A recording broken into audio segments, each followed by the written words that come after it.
तो बात ये है, कंपटीशन हम कहते हैं कि यूपीएससी एग्जाम में सबसे ज्यादा है, लेकिन मुझे एक बात बताओ, जब हम कंसंट्रेशन की बात करते हैं, कंसंट्रेशन लगा के कौन सा बच्चा पढ़ सकता है? यहां पे कंपटीशन है। उन 3 सालों में कोर्स इस तरीके से सर डिजाइन किया हुआ है कि उसके बियॉन्ड स्टूडेंट को जाने की जरूरत नहीं है। तो आप सभी लोगों को मैं ये बात इसलिए शेयर कर रहा हूं क्योंकि मेरी नजर में डीमोटिवेट करने वाली बात क्या है कि जब फाइनल सिलेक्शन आएगा, मैं अब आधे लोग से पूछ लें कि डीईएफ का फुल फॉर्म क्या है, कितने लोग बता सकते हैं?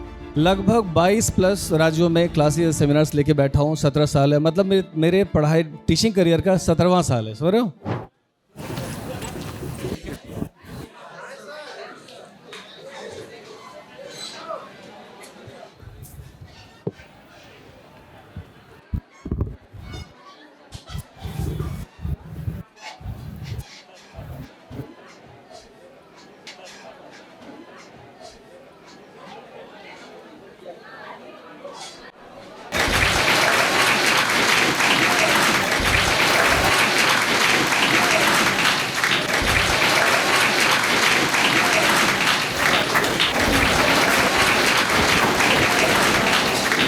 नमस्कार दोस्तों,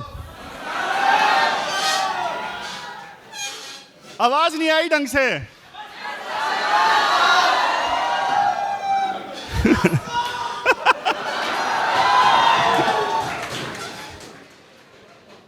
अब लग रहा है प्रयागराज में हूं।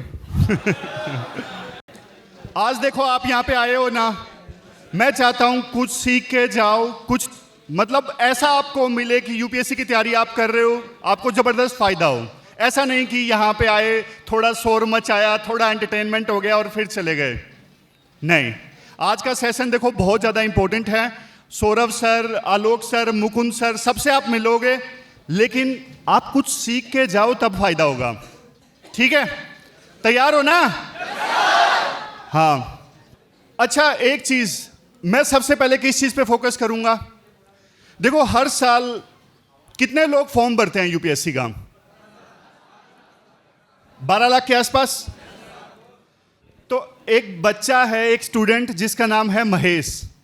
अब महेश मेरे से पूछता है कि सर इतना ज़्यादा कंपटीशन है, हर साल सिलेक्शन होता है सिर्फ 1000 लोगों का, तो सक्सेस रेशो कितना हुआ? 0.01%। सीसेट मजबूत है क्या?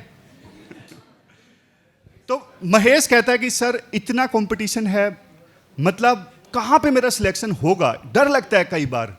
जब इतना कम सक्सेस रेशो मैं देखता हूँ ना, तो यूं लगता है कि यार इतने बढ़िया बढ़िया धुरंधर बैठे हैं जिनके मॉक में मेरे से ज़्यादा मार्क्स आते हैं, जो मेरे से ज़्यादा पढ़ते हैं, जिनकी राइटिंग मेरे से ज़्यादा बढ़िया है, तो मेरा सिलेक्शन कैसे होगा? लेकिन देखो, एक बात मैं आपसे पूछना चाहता हूँ, मुझे एक सिंपल क्वेश्चन का आंसर दीजिएगा। हमारे टाइम में ना क्या होता था, जो एस्पायरेंट्स होते थे ना, मैं अपनी लाइब्रेरी में उस समय देखता था, बराबर वाले की सीट पे जो स्पेक्ट्रम की बुक है, इतनी बार पढ़ ली है कि ना उसमें अंडरलाइन करने के लिए स्पेस ही नहीं बचा है। इतनी बार वो रिवीजन हो चुकी है, इतनी बार पढ़ी जा चुकी है।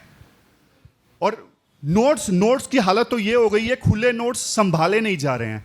लेकिन आज के टाइम पे मैं देखता हूँ मोबाइल में बच्चे लगे पड़े हैं, रील्स 10 मिनट पढ़े फिर कहीं और ध्यान जा रहा है। जहाँ पे भी मैं जाता हूँ ना, एक क्वेश्चन मेरे से सबसे कॉमन पूछा जाता है कि सर फोकस कैसे इंक्रीज करें, कंसंट्रेशन कैसे इंक्रीज करें?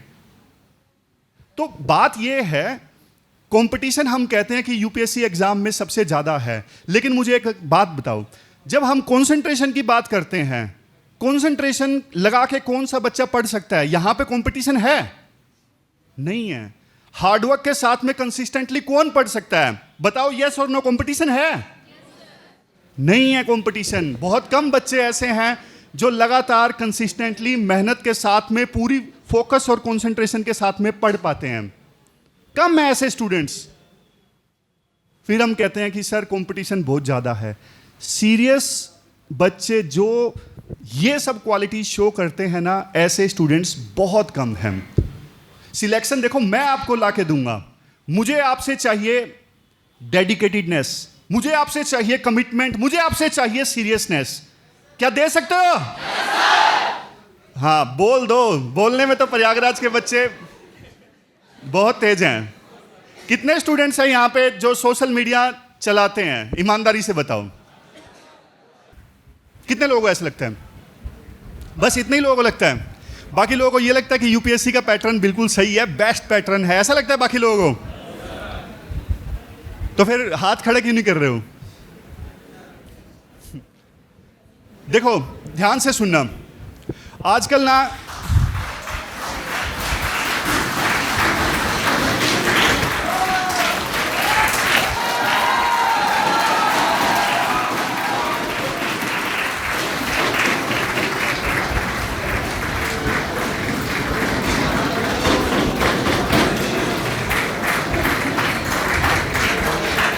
बहुत बढ़िया, आइए सर आइए।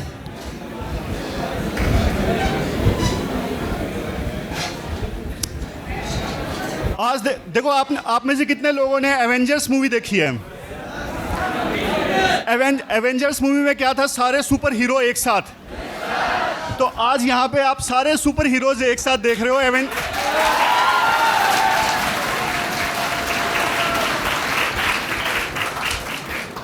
अब थोड़ी देर पहले हम बात कर रहे थे ना कि बैठ जाओ, आप बैठ जाओ, बैठ जाओ।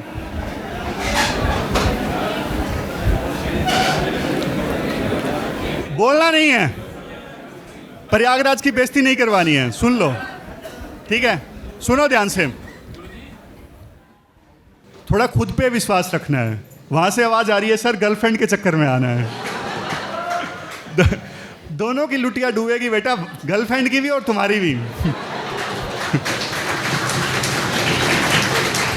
और सर पीडब्ल्यू ने अपने ऑनलाइन और ऑफलाइन में जो फैसिलिटीज़ दी हुई हैं, जैसे ऑफलाइन क्लास में टीचर ने आपकी क्लास ली, अब उस क्लास के बेसिस पर प्रीलिम्स के क्वेश्चंस आपको मिलेंगे, मेंस के क्वेश्चंस आपको मिलेंगे।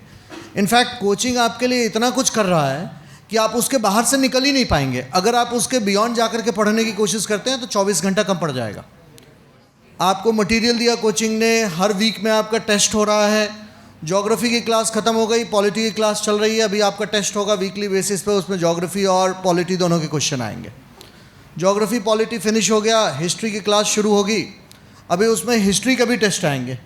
कोचिंग ने जिस लेवल का मटेरियल दिया हुआ है और जिस लेवल की फैसिलिटी दी हुई है, अगर आप उसको बहुत जुडिशियसली यूज़ नहीं करेंगे, ऑनेस्टी के साथ केवल उसी चीज़ को नहीं करेंगे, तो 24 घंटे में आपके पास इतना समय है ही नहीं कि आप उससे ज़्यादा कर पाएँ।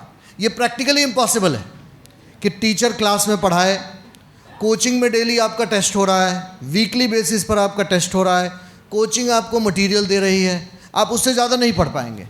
जैसे हमारे ऑफलाइन में और ऑनलाइन में सर, ऑनलाइन में ऐसे ही प्रारंभ बैच में 3 साल की फैसिलिटी प्रोवाइड करते हैं हम। तो उन 3 सालों में कोर्स इस तरीके से सर डिज़ाइन किया हुआ है कि उसके बियॉन्ड स्टूडेंट को जाने की ज़रूरत नहीं है। उसके बियॉन्ड जाने का मतलब है कि आप अपना नुकसान करेंगे। वैसे ही ऑफलाइन में अगर कोचिंग ने जितनी फैसिलिटी आपको प्रोवाइड की है, अगर आप उसके बियॉन्ड जाएंगे तो आपका नुकसान हो जाएगा। जैसे सपोज़ इंडियन पॉलिटी की क्लास चल रही है, आप अगर मल्टीपल सोर्सेस रेफ़र करने की कोशिश करेंगे तो आप टेस्ट भी ऑनेस्टी के साथ नहीं करेंगे, डेली के डीएमपी भी आप ऑनेस्टी के साथ नहीं करेंगे, डेली के प्रीलिम्स के क्वेश्चन भी आप ऑनेस्टी के साथ नहीं करेंगे। इसलिए ये गलती नहीं करनी है। इसलिए मैं हमेशा स्टूडेंट से सर क्लास में ही बोलता हूँ कि कोचिंग में जो कुछ भी करवाए तुम सर झुका करके सारे टेस्ट अटेंड करो, एक भी टेस्ट तुम्हें छोड़ना नहीं है, चाहे वो मेंस का टेस्ट हो चाहे प्रीलिम्स का टेस्ट हो। अगर 0 नंबर भी आपका आ रहा है किसी टेस्ट में, अगर आपको लग रहा है कि कल एक टेस्ट होने वाला है और मैंने आज कोई तैयारी नहीं की है, आपके पास 12 घंटे का समय है, हम नहीं सोएंगे, बिना सोए हुए क्लास में जाएंगे टेस्ट देने के लिए। 0 नंबर भी आपका आएगा तो आप हज़ारों बच्चों से बेहतर हैं। बच्चे क्या करते हैं सर, वो टेस्ट देने से घबराते हैं, मेंस की आंसर राइटिंग से घबराते हैं। जब तक वो लिखेंगे नहीं सर सीखेंगे कैसे?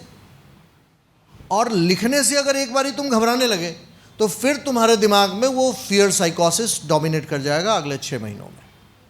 और दूसरी जो बच्चे गलतियां करते हैं, बार बार मैं नोटिस करता हूँ, क्लास में एक सब्जेक्ट चल रहा है, वो उसी सब्जेक्ट से रिलेटेड 1-2 बुक और फॉलो करना शुरू करते हैं। टीचर ने तो सिलेबस ख़त्म कर दिया, उस बच्चे ने न क्लास ढंग से पढ़ा, न वो किताब ढंग से पढ़ी, वो सब्जेक्ट फिनिश हो गया, अगला सब्जेक्ट आ गया, अभी आपका वो सब्जेक्ट खराब हो चुका है। अब आए 1 साल के बाद आप किसी दूसरे बैच में वो या तो वो सब्जेक्ट पढ़ेंगे, नहीं तो दोबारा से आप कोचिंग से दोबारा से कोचिंग को आप कहेंगे कि मुझे वो सब्जेक्ट दोबारा से पढ़ने दिया जाए, और नहीं तो आपको किसी दूसरे बैच में पढ़ना पड़ेगा उसी सेम सब्जेक्ट को। जो काम डेली कोचिंग में आकर के हो सकता था, उस समय को वेस्ट कर दिया आपने। बच्चों का यहाँ पर कोचिंग में क्वेश्चन आंसर करने पर सर बहुत ज़्यादा फोकस नहीं रहता है, जबकि हमारा पूरा फोकस होता है एग्ज़ाम ओरिएंटेड तैयारी करवाएं, नॉलेज ओरिएंटेड तैयारी ना करवाएं। इसीलिए कोचिंग ने आपके लिए इतने टेस्ट रखे हुए हैं कि डेली टेस्ट तुम दो, डेली आकर के आंसर लिखो, तुम वीकली बेसिस पर आंसर लिखो। ऐसे ही ऑनलाइन क्लास में सर प्रारंभ बैच को जिस तरीके से हमने डिज़ाइन किया है 3 साल का, अगर किसी बच्चे में डिसिप्लिन है, ऑनेस्टी के साथ अगर वो उन 3 सालों के पीरियड में कोचिंग की दी हुई सारी फैसिलिटीज़ को यूज़ करता है, तो उसको सोचने की ज़रूरत नहीं है। इनफैक्ट प्रारंभ में तो सर स्किल की भी ट्रेनिंग हम दे रहे थे, जो अभी आप स्किल के बारे में बात कर रहे थे क्लास के साथ साथ।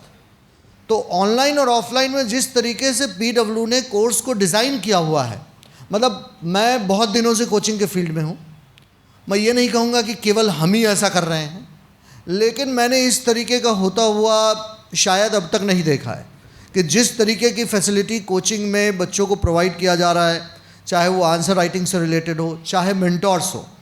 जैसे हमारे यहाँ पर जो सर मेंटोर्स हैं, मैं हमेशा बात करता हूँ अपने जिस सेंटर पर भी जाता हूँ मेंटोर्स से, अपने मेंटोर्स के GS में 450 नंबर आने वाले भी मेंटोर्स हैं, प्रीलिम्स में 125 नंबर आने वाले भी मेंटोर्स हैं। मैं बच्चों से हमेशा कहता हूँ कि जब तुम्हारे पास टीचर है, इतने अच्छे मेंटोर्स हैं, तुम्हें किसी और से पूछने की क्या आवश्यकता है। 125 नंबर तो शायद जिसका रैंक 1 आता होगा उसका भी प्रीलिम्स में नहीं आता होगा। 450 नंबर शायद जिसका जनरल स्टडीज़ जो एग्ज़ाम में रैंक 1 रैंक 2 भी निकाल ले, कोई गारंटी नहीं है कि उसका 450 नंबर जनरल स्टडीज़ में आता होगा। तो तुम्हारे सामने तो कोचिंग ने सब कुछ रख दिया है, तुमको कोचिंग जो बेनिफिट दे रही है केवल उसका इस्तेमाल करना है। कि शहर तो कई पसंद हैं मुझे, शहर तो कई पसंद हैं मुझे, लेकिन प्रयागराज इश्क है मेरा।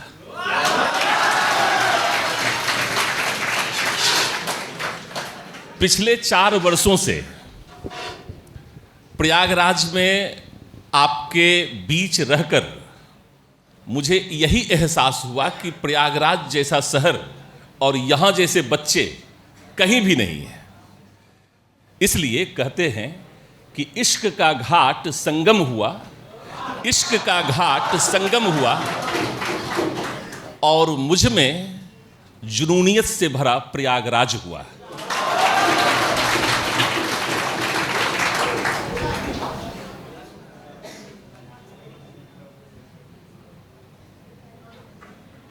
आज मैं यहां पर आपके बीच खड़ा हूं। भरत सर भी इंडियन पॉलिटी से ही हैं, और आप सभी लोगों के बीच में जन्मजात रूप से पॉलिटी भरा पड़ा हुआ है। हमारे एक विद्वान साथी जिनको मैं नेताजी कहता था, वो भी बिल्कुल आगे के चेयर पर ही हैं। तो भारतीय संविधान की शुरुआत प्रियम्बल से होती है, प्रस्तावना से होती है, और हम कहते हैं कि हम भारत के लोग भारत को कैसा बनाना चाहते हैं। तो सुनिए, तो कहते हैं कि यह लोकतांत्रिक गणराज्य है, डेमोक्रेटिक रिपब्लिकन है, और उसकी भी बड़ी खास बात है कि यह कोई साधारण डेमोक्रेटिक रिपब्लिक नहीं है, यह सोशलिस्टिक भी है और यह सेकुलर भी है। मैं डेमोक्रेसी और रिपब्लिक वर्ड को फोकस करना चाहता हूं, आपके बीच आज उठाना भी चाहता हूं। देखिए, डेमोक्रेसी और रिपब्लिक दोनों अलग अलग चीजें हैं। जैसे आप सभी लोगों को पता है कि ब्रिटेन डेमोक्रेटिक है लेकिन रिपब्लिकन नहीं है, और इंडिया USA डेमोक्रेटिक रिपब्लिक है। तो ये जो आइडिया ऑफ रिपब्लिक है, ये हमें बतलाता है कि भारत के संविधान ने हम सभी लोगों को यह क्षमता प्रदान की है, यह समानता प्रदान की है कि चाहे वो कोई भी पद हो, भले ही राष्ट्रपति का पद ही क्यों नहीं हो, हेड ऑफ द नेशन का ही पद क्यों नहीं हो, हम सभी भारतीय इक्वली उसको डिजर्व करते हैं और उस पद तक को भी प्राप्त कर सकते हैं।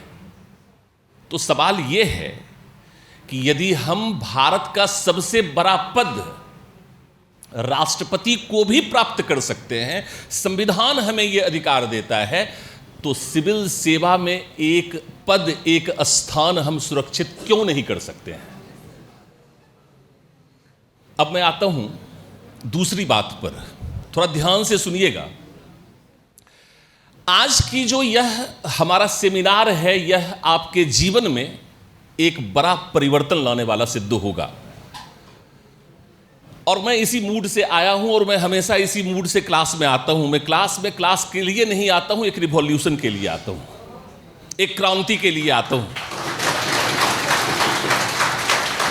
और इस क्रांति का उद्देश्य एक ही है, और वो उद्देश्य है आपके जीवन में सकारात्मक परिवर्तन लाना। आपके कैरियर में आपने जो भी सोचा है उसको प्राप्त करने के लिए हम आपके साथ संघर्ष कर रहे हैं और आगे भी करेंगे। पहले भी किया था, आगे भी करेंगे। तो अभी सिविल सेवा की बात सुमित सर भी कर रहे थे, हमारे प्रिय भरत सर भी कर रहे थे। इस पूरी तैयारी के दौरान एक डर, एक भय हमेशा हमारे साथ चलता है। दिल पर हाथ रखकर बोलिए कि क्या तैयारी करते वक्त आपके मन में हमेशा साइड बाय साइड ये बातें नहीं चलती हैं कि अगर मेरा नहीं हुआ तो क्या होगा, अगर मेरा नहीं हुआ तो क्या होगा? सुमित सर भी अभी यही बात कह रहे थे। उसी पर मैं कुछ आपको याद दिलाना चाहता हूं, आपको कहना चाहता हूं। मेरे भी जीवन में और हम सभी लोगों के जीवन में ऐसा क्षण बार बार आता है कि हमें लगता है कि हम पराजित हो गए हैं या अब हमसे कुछ संभव नहीं है, हम टूट चुके होते हैं। हमें लगता है कि अब बस हम समाप्त हो गए हैं। मतलब यह जो भय है, यह असफलता का भय है, यह पराजय का भाव है। तो इसी पराजय के भाव पर मैं आपका ध्यान आकर्षित करना चाहता हूं। मुझे बहुत पसंद है और मुझे ये लाइन हमेशा मेरे अंदर कुछ करने की प्रेरणा उत्पन्न करता है। मैं उसी को आपके साथ शेयर करता हूं। बाहुबली मूवी में एक क्षण ऐसा आया कि बाहुबली का जो माहिष्मती साम्राज्य था वो पराजित हो गया था और पराजित होने वाला था। तो आप सभी लोगों को मैं ये बात इसलिए शेयर कर रहा हूं क्योंकि मेरी नजर में बाहुबली वो नहीं था, बाहुबली आप हैं। पहली बात, क्योंकि आपके अंदर देश दुनिया को नेतृत्व प्रदान करने की क्षमता है, इसलिए मैं आज आपको बाहुबली कह रहा हूं।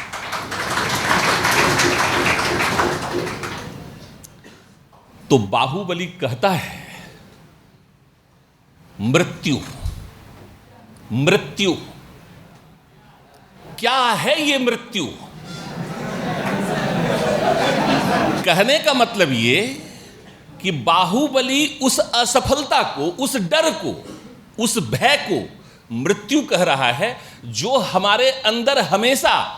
आपका दुश्मन कोई बाहर का व्यक्ति नहीं है, आपका दुश्मन आपके अंदर का वह भय है जो असफलता का भय है, और यह आपकी क्षमता को कमजोर करता है। जैसे दीमक के रूप में जब दीमक लग जाता है तो वो करे से करे, कठोर से कठोर चीजों को भी बिल्कुल खोखला कर देता है। आप भी बाहुबली हैं, लेकिन यह डर, यह भय दीमक के रूप में आपको खोखला कर रहा है, तो मोटिवेट करने के लिए बाहुबली कहता है। और आज मैं अपने सभी बाहुबलियों से यह कहना चाहता हूं कि शत्रु को पीठ दिखाकर, शत्रु हमारा पराजय का भय है, शत्रु को पीठ दिखाकर भागना है मृत्यु। जिसने हमारी मातृभूमि का अपमान किया, उसका सर काटकर अपनी मां के चरणों में रखने की बजाय दुश्मन अट्टहास कर रहा है। यह भाव जो पीठ दिखाकर हमें भागने के लिए विवश करता है, आप लोगों को भी विवश करता है कि नहीं हो पाएगा सिविल सेवा, एक अटेम्प्ट दिया नहीं हुआ, मन टूट गया, लगता है कुछ दूसरी चीज कर लें। उसी भय को मैं कह रहा हूं, उसी पराजय को मैं कह रहा हूं। तो मैं आज आपको यह कहने आया हूं कि मैं इस मृत्यु को मारने जा रहा हूं, PW1 के माध्यम से।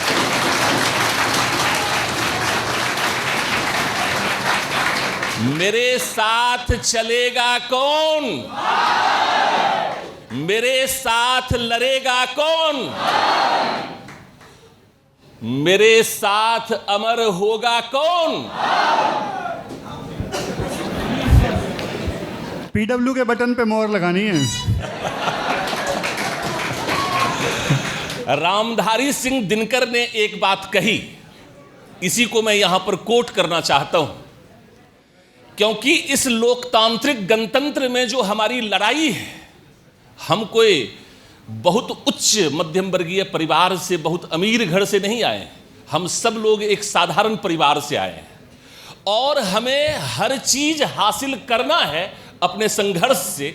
उसी को इंडिकेट करते हुए मैं ये कह रहा हूं कि यह जो लड़ाई है, जो मैं आप लोगों के साथ, आप सब लोग मेरी सेना है, और PW के मंच पर हम वो लड़ाई, आपके सम्मान की लड़ाई लड़ने जा रहे हैं। और अगर जिद जीत की हो तो घाव मायने नहीं रखता है, कष्ट होंगे लेकिन वो मायने नहीं रखता है। रामधारी सिंह दिनकर ने कहा मनुष्य के इस संघर्ष की गाथा पर, क्योंकि मनुष्य ने मृत्यु पर विजय पाया है। मनुष्य ने अपने ज्ञान से, अपनी क्षमता से, अपनी लगन से, अपने संघर्ष से जो भी चाहा उसको प्राप्त किया है और हम उसी के वंशज हैं। हम भी तो मानव हैं। तो रामधारी सिंह दिनकर ने कहा, मर्त्य मानव के विजय का तूर्य हूं मैं, मर्त्य मानव के विजय का तूर्य हूं मैं, शंखनाद हूं मैं, विजय घोष हूं मैं, उर्वशी अपने समय का सूर्य हूं मैं। अब आप उर्वशी से किसी और उर्वशी की तरफ मत चले जाइएगा। यहां पर मानव जब मृत्यु प्राप्त करता है और जब वह स्वर्गलोक में जाता है तो वह अपना परिचय दे रहा है उर्वशी को, अप्सरा को, कि मुझे कमतर मत आंकना, मैं मृत्यु पर विजय प्राप्त करके आया हूं। मैंने जो कुछ भी जीवन में प्राप्त किया वो संघर्षों से ही प्राप्त किया है।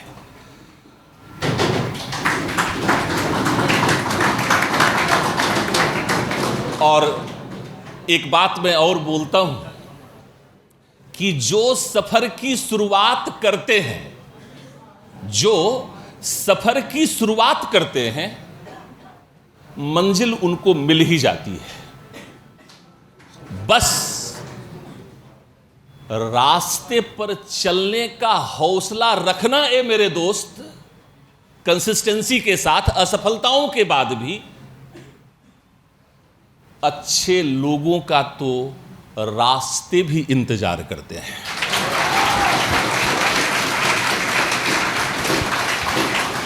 जो लगातार लगा रहेगा उसको सफलता मिलनी ही मिलनी है। कहते हैं कि सक्सेस इज बाउंडेड सफलता बंधी हुई है तुम्हारे परिश्रम से। तुम जो चाहो उसको प्राप्त कर सकते हो। तो इसके माध्यम से मैं सिर्फ यह कहना चाहता था कि आप किसी भी चीज को असंभव मत समझिए। अब मैं आपका ध्यान आकर्षित करना चाहता हूं, आज के डेट में अगर 2013 से, प्लीज थोड़ा सा सुनिए, आप लोग आपस में बातचीत नहीं कीजिए, क्योंकि मैंने कहा कि यह जो क्षण है यह परिवर्तन का क्षण है और हम लोग एक बड़े परिवर्तन के दौर से गुजर रहे हैं। हम इतिहास लिखने जा रहे हैं। मुकुंद रंजन सर यहीं पर हैं, इतिहास के विशेषज्ञ हैं, हमारे साथी हैं।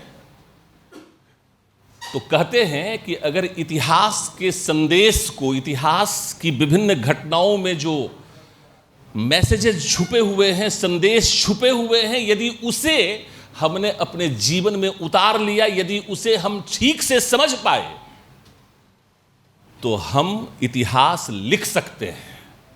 इसका मतलब है कि आपका नाम इतिहास के पन्नों में स्वर्ण अक्षरों में लिखा जाएगा। यह तय है। कहते हैं कि यह नियति है तुम्हारी, यह भाग्य है तुम्हारा। और कोई भी व्यक्ति पुरुषार्थ से अपनी नियति, अपने भाग्य को तय कर सकता है। और इसीलिए इसी विश्वास के साथ आज मैं आपके बीच इस मंच पर आया हूं।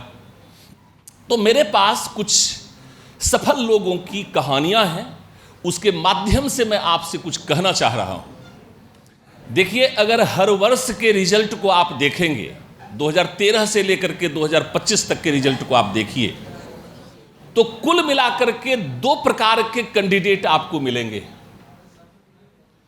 एक जो कैंडिडेट हैं वो टीना डाबी, रिया डाबी जैसे कैंडिडेट हैं, जिसके माता पिता दोनों आईईएस थे, हायर मिडिल क्लास से थे, जीसस एंड मैरी स्कूल जैसे प्रेस्टिजियस स्कूल में, दिल्ली की सबसे बेस्ट स्कूल में उन्होंने पढ़ाई की। Shri Ram college of commerce से उन्होंने ग्रेजुएट किया और फर्स्ट अटेम्प्ट में ही यूपीएससी को क्लियर किया। और जो दूसरा कैंडिडेट है वो है श्वेता भारती।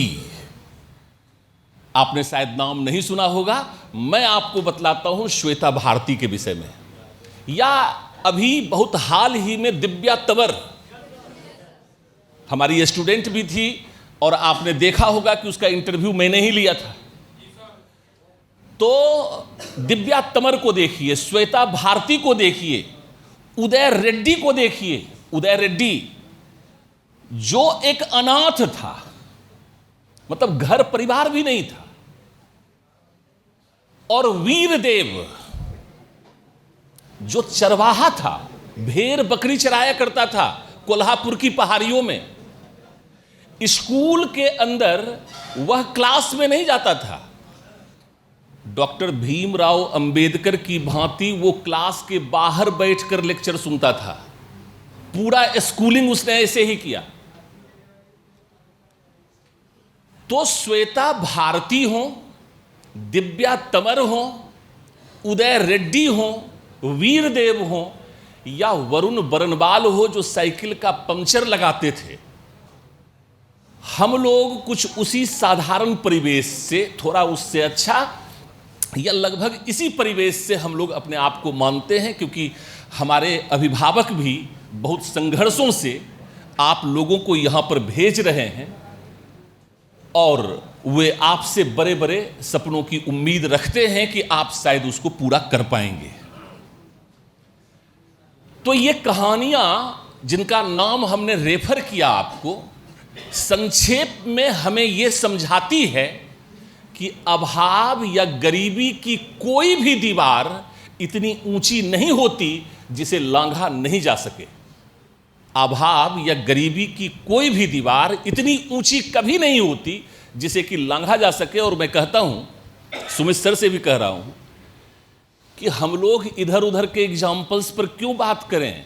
पीडब्ल्यू के संस्थापक अलख पांडे ने ही अभाव और गरीबी के बीच से निकलकर आज पूरे भारतवर्ष में अभाव और गरीबी के कारण शिक्षा या कंपटीशन की तैयारी नहीं कर रहे छात्रों के लिए एक एफोर्डेबल प्राइस पर एजुकेशन को अवेलेबल कराने का जो सपना देखा, उस सपने को पूरा करने के लिए वो आज भी दिन रात परिश्रम कर रहे हैं और उसको साकार कर भी दिया है। तो खैर, अब तीसरी बात आती है जिसका मैं उत्तर थोड़ा सा देना चाहता हूं, बाकी ये चीज मैं अपने प्रिय मित्र सौरभ सिंह तोमर पर छोड़ दूंगा, वो उसको विशेष रूप में आपको बतलाएंगे। साइंस बैकग्राउंड से भी हैं, ज्योग्राफी भी पढ़ाते हैं और इंटरनेशनल रिलेशंस वगैरह भी देखते हैं। तो सवाल ये है कि कुछ लोग अभाव और गरीबी के बीच भी सफलता को प्राप्त कर ले रहे हैं और अधिकांश छात्र, जैसा कि सुमित सर ने कहा कि 1000 छात्रों को छोड़ दिया जाए तो बाकी सभी लोग असफल हो जाते हैं। आज उस प्रश्न का उत्तर हमें ढूंढना पड़ेगा कि आखिर अधिकांश छात्र असफल क्यों हो जाते हैं। तो मैंने उन कारणों की जब जांच पड़ताल की और अपने अनुभव का भी जब उसमें तर्का लगाया, तब मुझे यह समझ में आया कि इसका एकमात्र कारण है डिस्ट्रैक्शंस। तैयारी के दौरान दोस्तों से, मित्रों से,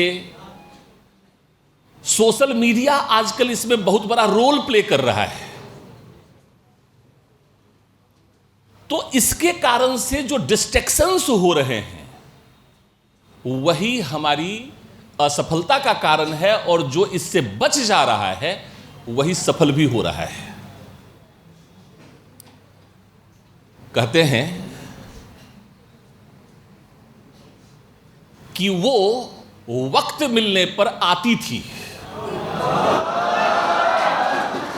वो वक्त मिलने पर आती थी, मैं वक्त निकाल कर मिलता था।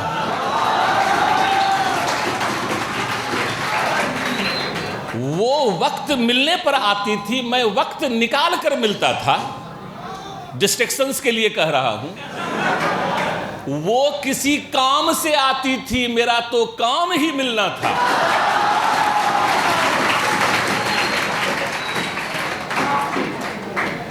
कैसे इस एज में, इस उम्र में जो डिस्ट्रैक्शंस होता है, मैं उसको थोड़ा हाईलाइट कर रहा हूं। खास करके हमारे जो भाई हैं वो बड़े उत्पीड़ित हैं, बड़े पीड़ित हैं, इसीलिए हमने इस नाजुक मुद्दे को उठाया है। लेकिन अब मैं आपसे क्या कहना चाह रहा हूं कि जिसने भी वक्त को बर्बाद किया, जिसने भी वक्त को बर्बाद किया, वक्त ने उसको बर्बाद कर दिया। समय से बड़ा, आज के डेट में समय से बड़ा कोई संसाधन नहीं है, और सभी के पास 24 घंटे ही हैं, और आगे निकलने का, सफल होने का एक ही सूत्र है, और वह सूत्र है कि हम इस 24 घंटे का उपयोग अधिकतम कितना करें और दूसरों से आगे हम कैसे निकल जाएं। तो इसलिए कहते हैं कि बच गया तलवार से, बच गया तलवार से तो फूल से भी काटे जाओगे। इसलिए थोड़ा बच के इस मोड़ पर, इस पड़ाव पर, तलवार तो छोड़ो, तुम्हें फूल से भी बचने का रास्ता ढूंढना होगा, निकालना होगा। इतना डेडिकेशन, इतना डिवोशन, इतना डिसिप्लिन, इतना सेल्फ मैनेजमेंट, सेल्फ कंट्रोल के माध्यम से कैसे हम अपने ब्रेन के पावर को यूटिलाइज करेंगे, वो हमारे सौरभ सिंह तोमर आपको बतलाएंगे डिटेल में। तो मैं चाहता हूं कि आज की जो हमारी चर्चा परिचर्चा है उसको हम यहीं पर विराम दें। आप लोग भी उद्यत हो रहे हैं कि भाई आलोक सर कितना बोलेंगे। थोड़ा सा मुकुंद रंजन सर हैं, हमारे सौरभ सिंह तोमर हैं, थोड़ा उनसे भी तो मिलने दीजिए। बाकी की बातचीत हम लोग लगातार करते रहेंगे। तो मैं सिर्फ ये कह रहा हूं कि हम पीडब्ल्यू के इस मंच से इस मिशन पर काम करने प्रयागराज आए हैं, और वह मिशन एक है कि आपके जो ड्रीम्स हैं, आपके जो डिजायर हैं, और जिसको आप डिजर्व भी करते हैं, वह आपको कैसे प्राप्त हो, इसके लिए हम लोग दिन रात एक कर देंगे। और हम लोग उसको प्राप्त करने के लिए पीडब्ल्यू वनली आईएएस के इस मंच पर आपके साथ काम करने का वादा करने के लिए आज मैं आया हूं, और 4 साल से मैं यहां पर प्रयागराज में काम कर रहा हूं। तो हमारी अपनी एक विश्वसनीयता है कि मैं जो बोलता हूं वो करता हूं, क्योंकि मैं भी सलमान खान ही हूं। जिस पर्पस से आप लोग आए हैं, आलोक सर ने उसके बारे में बहुत खुल करके बात किया है और बहुत लंबे समय तक बात किया है। अच्छा इतना बताओ कि मुझे जानते तो हो ना, इंट्रोडक्शन तो नहीं देना पड़ेगा ना। तो मैं बहुत ज़्यादा समय तुम लोगों का नहीं लूँगा, लेकिन एक बहुत इम्पॉर्टेंट मुद्दे पर अगर मैं 2-3 मिनट तुम लोगों से बात करना चाहूँ या तुम्हें बताना चाहूँ तो सुनना चाहोगे? मुद्दा ये है, जो टॉपिक ये है मेरे पर, माने जो मुझे लगता है तुम लोगों से बात करना चाहिए, और वो है कि हिंदी माध्यम में, यूपीएससी में हिंदी माध्यम में अभी नहीं, वर्षों से बच्चों के मन में एक बड़ा डाउट रहा है और रहेगा, मुझे लग रहा है, जिसको दूर नहीं कर पा रहे हैं, कि हिंदी माध्यम में यूपीएससी में सिलेक्शन लेना बहुत डिफ़िकल्ट और चुनौतीपूर्ण है। मानते हो कि नहीं इस बात कि ये केवल मिथ है कि हिंदी माध्यम चुनौतीपूर्ण है, उसके लिए बहुत डिफ़िकल्ट है सिलेक्शन लेना? ये एक मिथ है कि वास्तविकता है? लग रहा है बहुत सारे बच्चे वास्तविकता, बहुत सारे बच्चे मिथ बोल रहे हैं, लेकिन मानिए इस बात को, ये मिथ है, ये वास्तविकता नहीं है। लेकिन दिक्कत क्या है कि हमें पता है, यहाँ पर बैठा हुआ जो वास्तविकता भी बोल रहा है वो भी जानता है कि ये मिथ है, लेकिन वो इसको स्वीकार ही नहीं कर पाता है, क्योंकि वही भैया जी ने कहा है, तो वो भैया जी की बात ही हम सबसे ज़्यादा मानेंगे। सबसे इंपॉर्टेंट बात है कि इसका कारण क्या है, कारण क्या है। चलो मैं एक छोटे से कारण में पहुंचता हूं, देखना शायद तुम इसको स्वीकार कर पाओ कि नहीं। अभी तुम लोगों को पता है ना कि अभी हिंदी माध्यम का मेंस का रिजल्ट आया है, ये भी पता है कि नहीं? हाँ, 2024 की 25 का यूपीएससी का। इस बार 979 सीट्स हैं, और यूपीएससी इंटरव्यू में 3 गुना, लगभग 3 गुना बच्चा लेता है। लगभग 2700 बच्चों का मेंस क्वालिफाई हुआ है, 2700 बच्चों का। और मैं अभी भी बोल रहा हूं कि देख लेना, ये बहुत डीमोटिवेट करने वाली बात मैं कह रहा हूं। मैं डीमोटिवेट करने वाली बात क्या है कि जब फाइनल सिलेक्शन आएगा, मेरे बात को अभी उस समय हो सकता है याद करोगे, मुश्किल से 55 से 60 बच्चे ही आपको हिंदी मीडियम के मिलने वाले हैं इस बार भी। इस बार भी। अब ये कैसे कारण हो सकता है सर कि हिंदी मीडियम का रिजल्ट और खराब होगा या हिंदी मीडियम चुनौतीपूर्ण है? क्योंकि ये प्रीलिम्स के एग्जाम के पहले रिजल्ट आएगा, और बहुत सारे बच्चे, बहुत सारे लोग इस रिजल्ट को ग्लोरीफाई करेंगे कि हिंदी मीडियम के बच्चों के साथ पक्षपात हो रहा है, हिंदी मीडियम के बच्चों का अब भविष्य ठीक नहीं है। जो बच्चे 2026 में अब एग्जाम देने जाएंगे उनका भी कॉन्फिडेंस सैटर्ड। अब जो 2026 में एग्जाम दे रहे हैं वहां भी वही दिखेगा कि वहां पर फिर रिजल्ट वही दिखेगा, बढ़िया नहीं बल्कि वही 50-60 रिजल्ट में फिर जाकर सिमट जाएगा। और पता है आप लोगों को, ये चक्र रुकेगा नहीं। यही वीसीएस जो सर्कल है ना, ये लगातार चल रहा है। आप लोग उस वीसीएस सर्कल में फंस चुके हैं। अभी आपको लग रहा है सब कुछ ठीक, रिजल्ट आएगा जब ये ग्लोरीफाई होना शुरू होगा कि हिंदी मीडियम का कुछ नहीं हो सकता, हिंदी मीडियम का रिजल्ट नहीं आ रहा है, आप भी उसी चक्र में फंसने वाले हो। और जो 2026 में एग्जाम देने वाले हिंदी मीडियम के बच्चे हैं, जिनका पोटेंशियल है, वो भी वहां पर हार चुके होते हैं। इस बात को मैं कैसे प्रूफ करता हूं? अगर मौका मिले तो ये फ्री में ही है यूट्यूब में, और बहुत अच्छी मूवी है, सबने देखा होगा। मैं अगर बोलूं महेंद्र सिंह या माही द अनटोल्ड स्टोरी, सबने देखा होगा सुशांत सिंह राजपूत का। नहीं हो तो एक काम करना, बढ़ा कर 1 घंटे के बाद का वो देखना मूवी। हुआ क्या है उस स्टोरी में, अगर याद होगा देखना तुम्हें वो स्मरण होने लगेगा। होता क्या है, अंडर 19 का मैच हो रहा होता है, जिसमें महेंद्र सिंह या धोनी जी जो हैं ये एक टीम से खेल रहे होते हैं, बिहार की टीम से, है ना, और पंजाब की टीम का कैप्टन युवराज सिंह होता है और टेस्ट मैच होता है। और ये भी कहा जाता है कि सिलेक्शन टीम से यहाँ पर कुछ लोग आए हुए हैं जो कि यहाँ से कुछ बच्चों को या कुछ स्टूडेंट, माने कुछ जो प्लेयर हैं उनको सेलेक्ट करेंगी टीम अंडर 19 वर्ल्ड कप के लिए। अब सब कोई चाहता है कि अच्छा परफॉर्मेंस दे, और टेस्ट स्टार्ट होता है, टेस्ट मैच स्टार्ट होता है। दूसरे दिन तीसरे दिन का टेस्ट मैच चलता है और इसमें युवराज सिंह की टीम जीत जाती है और धोनी जी हार जाते हैं। अब ये घर गए तो इनके दोस्त लोग पहुंचते हैं, उनको लगा कि भाई माही हार गया है, कहीं माही कुछ कर ना ले।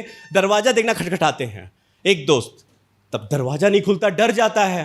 तब तक 2 दोस्त आकर जोर जोर से खटखटाते हैं, तो आता है, सोने तो दे ढंग से भाई। बोले अरे भाई तुम कल मैच खेल कर आ रहे हो, क्या हुआ? हार गए। बोले हार गए तुम? कैसे हार गए?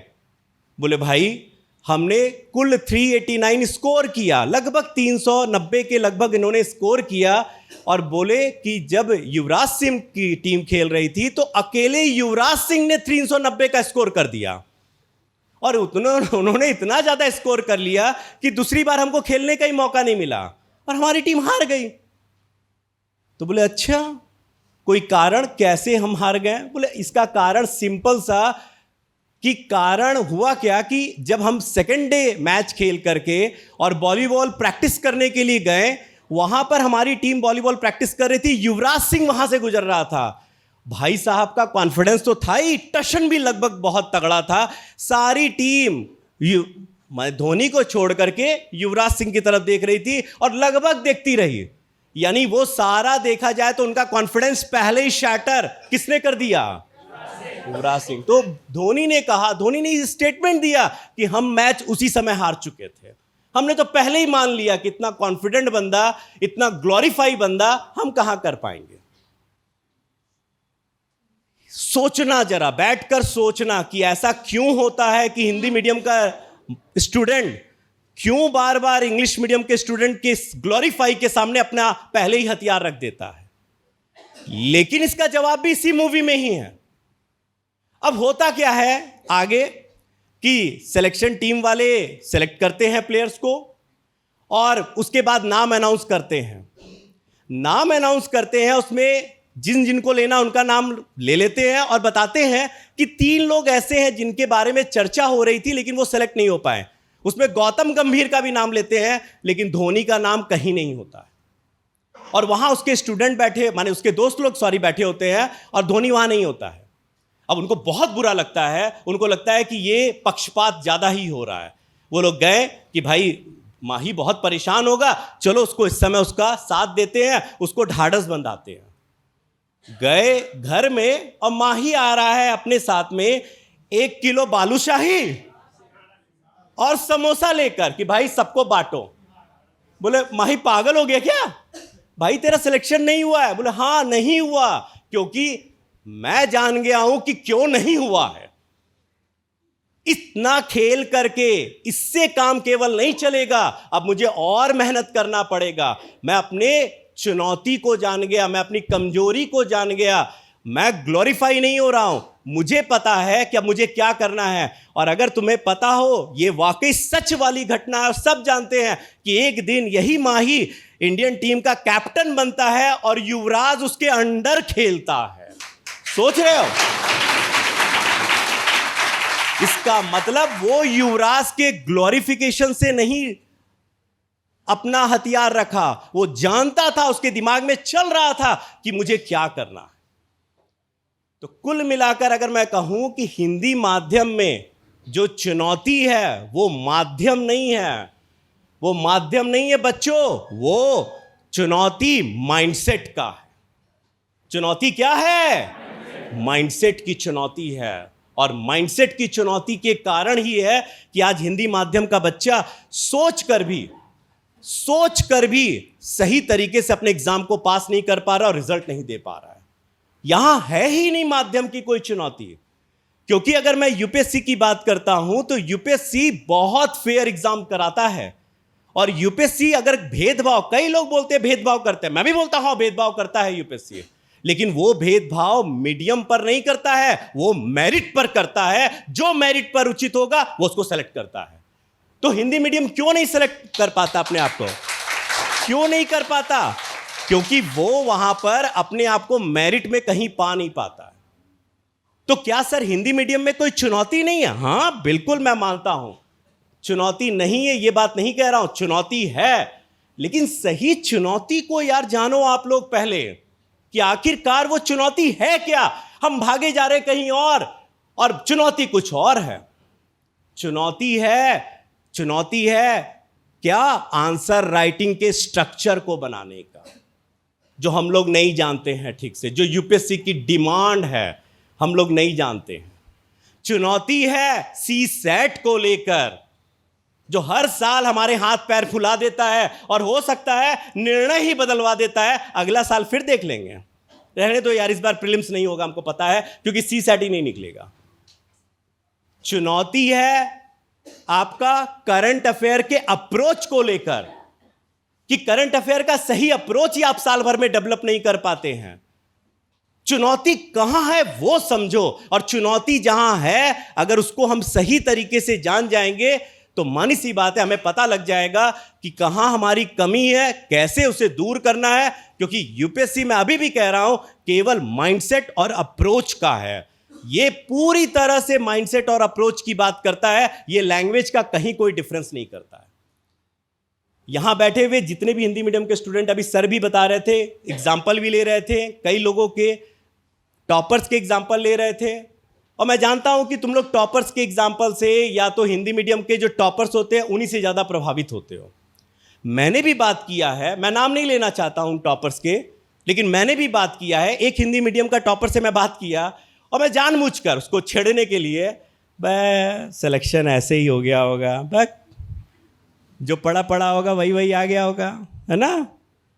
इंग्लिश में सी सेट और इतना बड़ा मुश्किल, पक्का बात है सी सेट पे भी जो पढ़ा हुआ होगा, जो जाना गया होगा वही आया होगा। तो हंसने लग गया मुझे देखकर, बोले सर आपको लगता है कि यहाँ लक काम करता है? तो हम बोले फिर कैसे किए भाई? फिर हिंदी मीडियम का बच्चा एक टॉपर होता है और कईयों का रिजल्ट नहीं आता है। बोले सर मुझे पता था कि मुझे आंसर राइटिंग कैसे करना है और मैंने किया।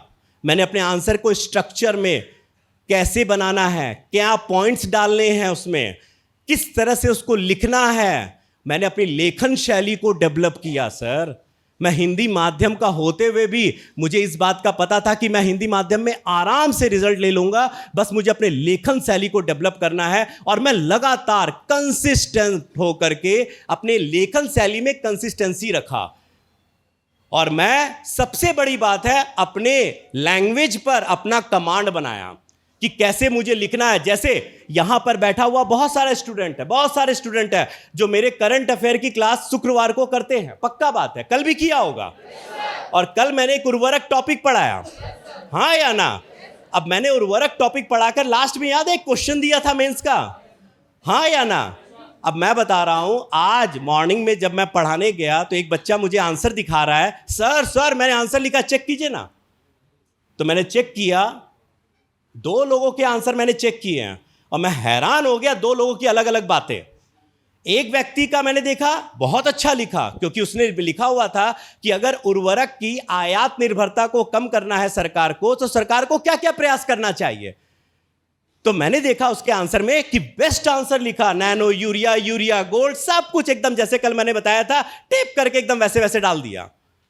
लेकिन मैंने देखा कि नैनो में दो मात्रा होता है तो एक ही मात्रा लगाया, यूरिया में छोटा बड़ा ऊ होता है तो छोटा ऊ लगा रहा है। यानी मात्रा ऐसा हालत कि पूरे 3 लाइन में कम से कम मैंने 5 उसकी वर्तनी मिस्टेक को पकड़ लिया।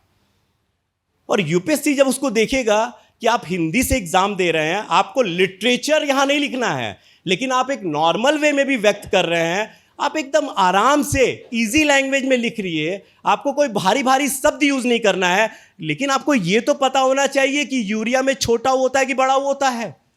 आप वहां पर वर्तनी में वर्तनी मिस्टेक किए जा रहे हैं, तो कहां से यूपीएससी आपको नंबर देगा? दूसरे का आंसर देखा, मैंने पूछा है कि वहां पर सवाल है आयात निर्भरता को कम करने के लिए सरकार क्या उपाय करेगी, वो क्या लिख रहा है? अरे सर, कोटा में सबसे ज्यादा यूरिया बनाया जाता है, ये कल आपने पढ़ाया था। और सर मैंने पूरा का पूरा उसमें नैनो यूरिया कैसे बनता है ये भी बताया है, शायद नहीं पता हो यूपीएससी वाले को। हम बोले भाई और इससे बात ये भी लिख देता कि नैनो यूरिया दिखने में कैसा लगता है, ये भी लिख देता कम से कम। मतलब डिमांड क्या है और आप लिख कर क्या आ रहे हैं, इसमें अंतर है बहुत बड़ा। और जब तक आप इस अंतर को नहीं समझेंगे, आप मान कर चलिए आपका रिजल्ट नहीं आएगा। और वही टॉपर ने कहा कि सर हिंदी मीडियम वाले इस बच्चे होते हैं वो इस बात को समझ ही नहीं पाते हैं। तो ये बहुत बड़ी बात है, आपको समझना पड़ेगा, इस बात को जानना पड़ेगा कि हिंदी मीडियम में अगर रिजल्ट चाहिए तो सबसे इंपॉर्टेंट बात है अपने माइंडसेट और अपने अप्रोच को चेंज करना पड़ेगा। जो पूछा जा रहा है हमें प्रैक्टिस वैसे ही करना पड़ेगा, हमें अपने अप्रोच को, अपने आंसर राइटिंग को बदलना पड़ेगा, आंसर राइटिंग की प्रैक्टिस करनी पड़ेगी। तब जाकर के आप समझिए कि आपके लिए हिंदी मीडियम के लिए जो हम लोग एक चुनौतीपूर्ण बताते हैं, ये सारा मामला खत्म हो जाएगा आसानी से, और बेस्ट सिलेक्शन हम लोग लेकर के आएंगे। यहां पर मैं आया हूं तो मानी सी बात है, कुछ बच्चे ऐसे होंगे जो ये भी जानना चाहेंगे कि सर चलिए पहली बार आपसे मिल रहे हैं, जानते हैं आपको, तो थोड़ा इकोनॉमी के बारे में कुछ बता दीजिए।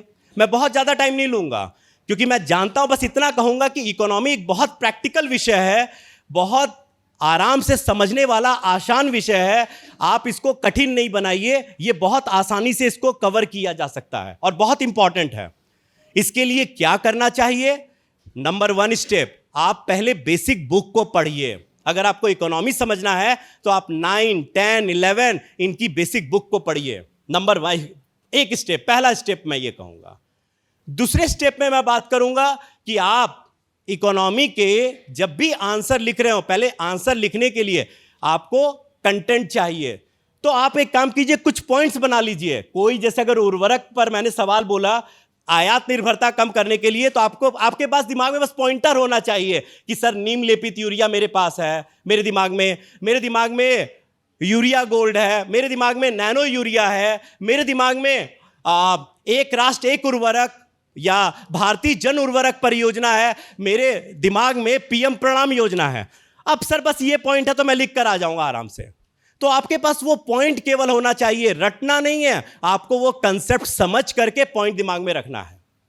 आंसर राइटिंग करना है, थर्ड स्टेप आंसर राइटिंग करना है। और जब आप आंसर लिखे तो आपको इकोनॉमिक टर्म को ही थोड़ा यूज करना है।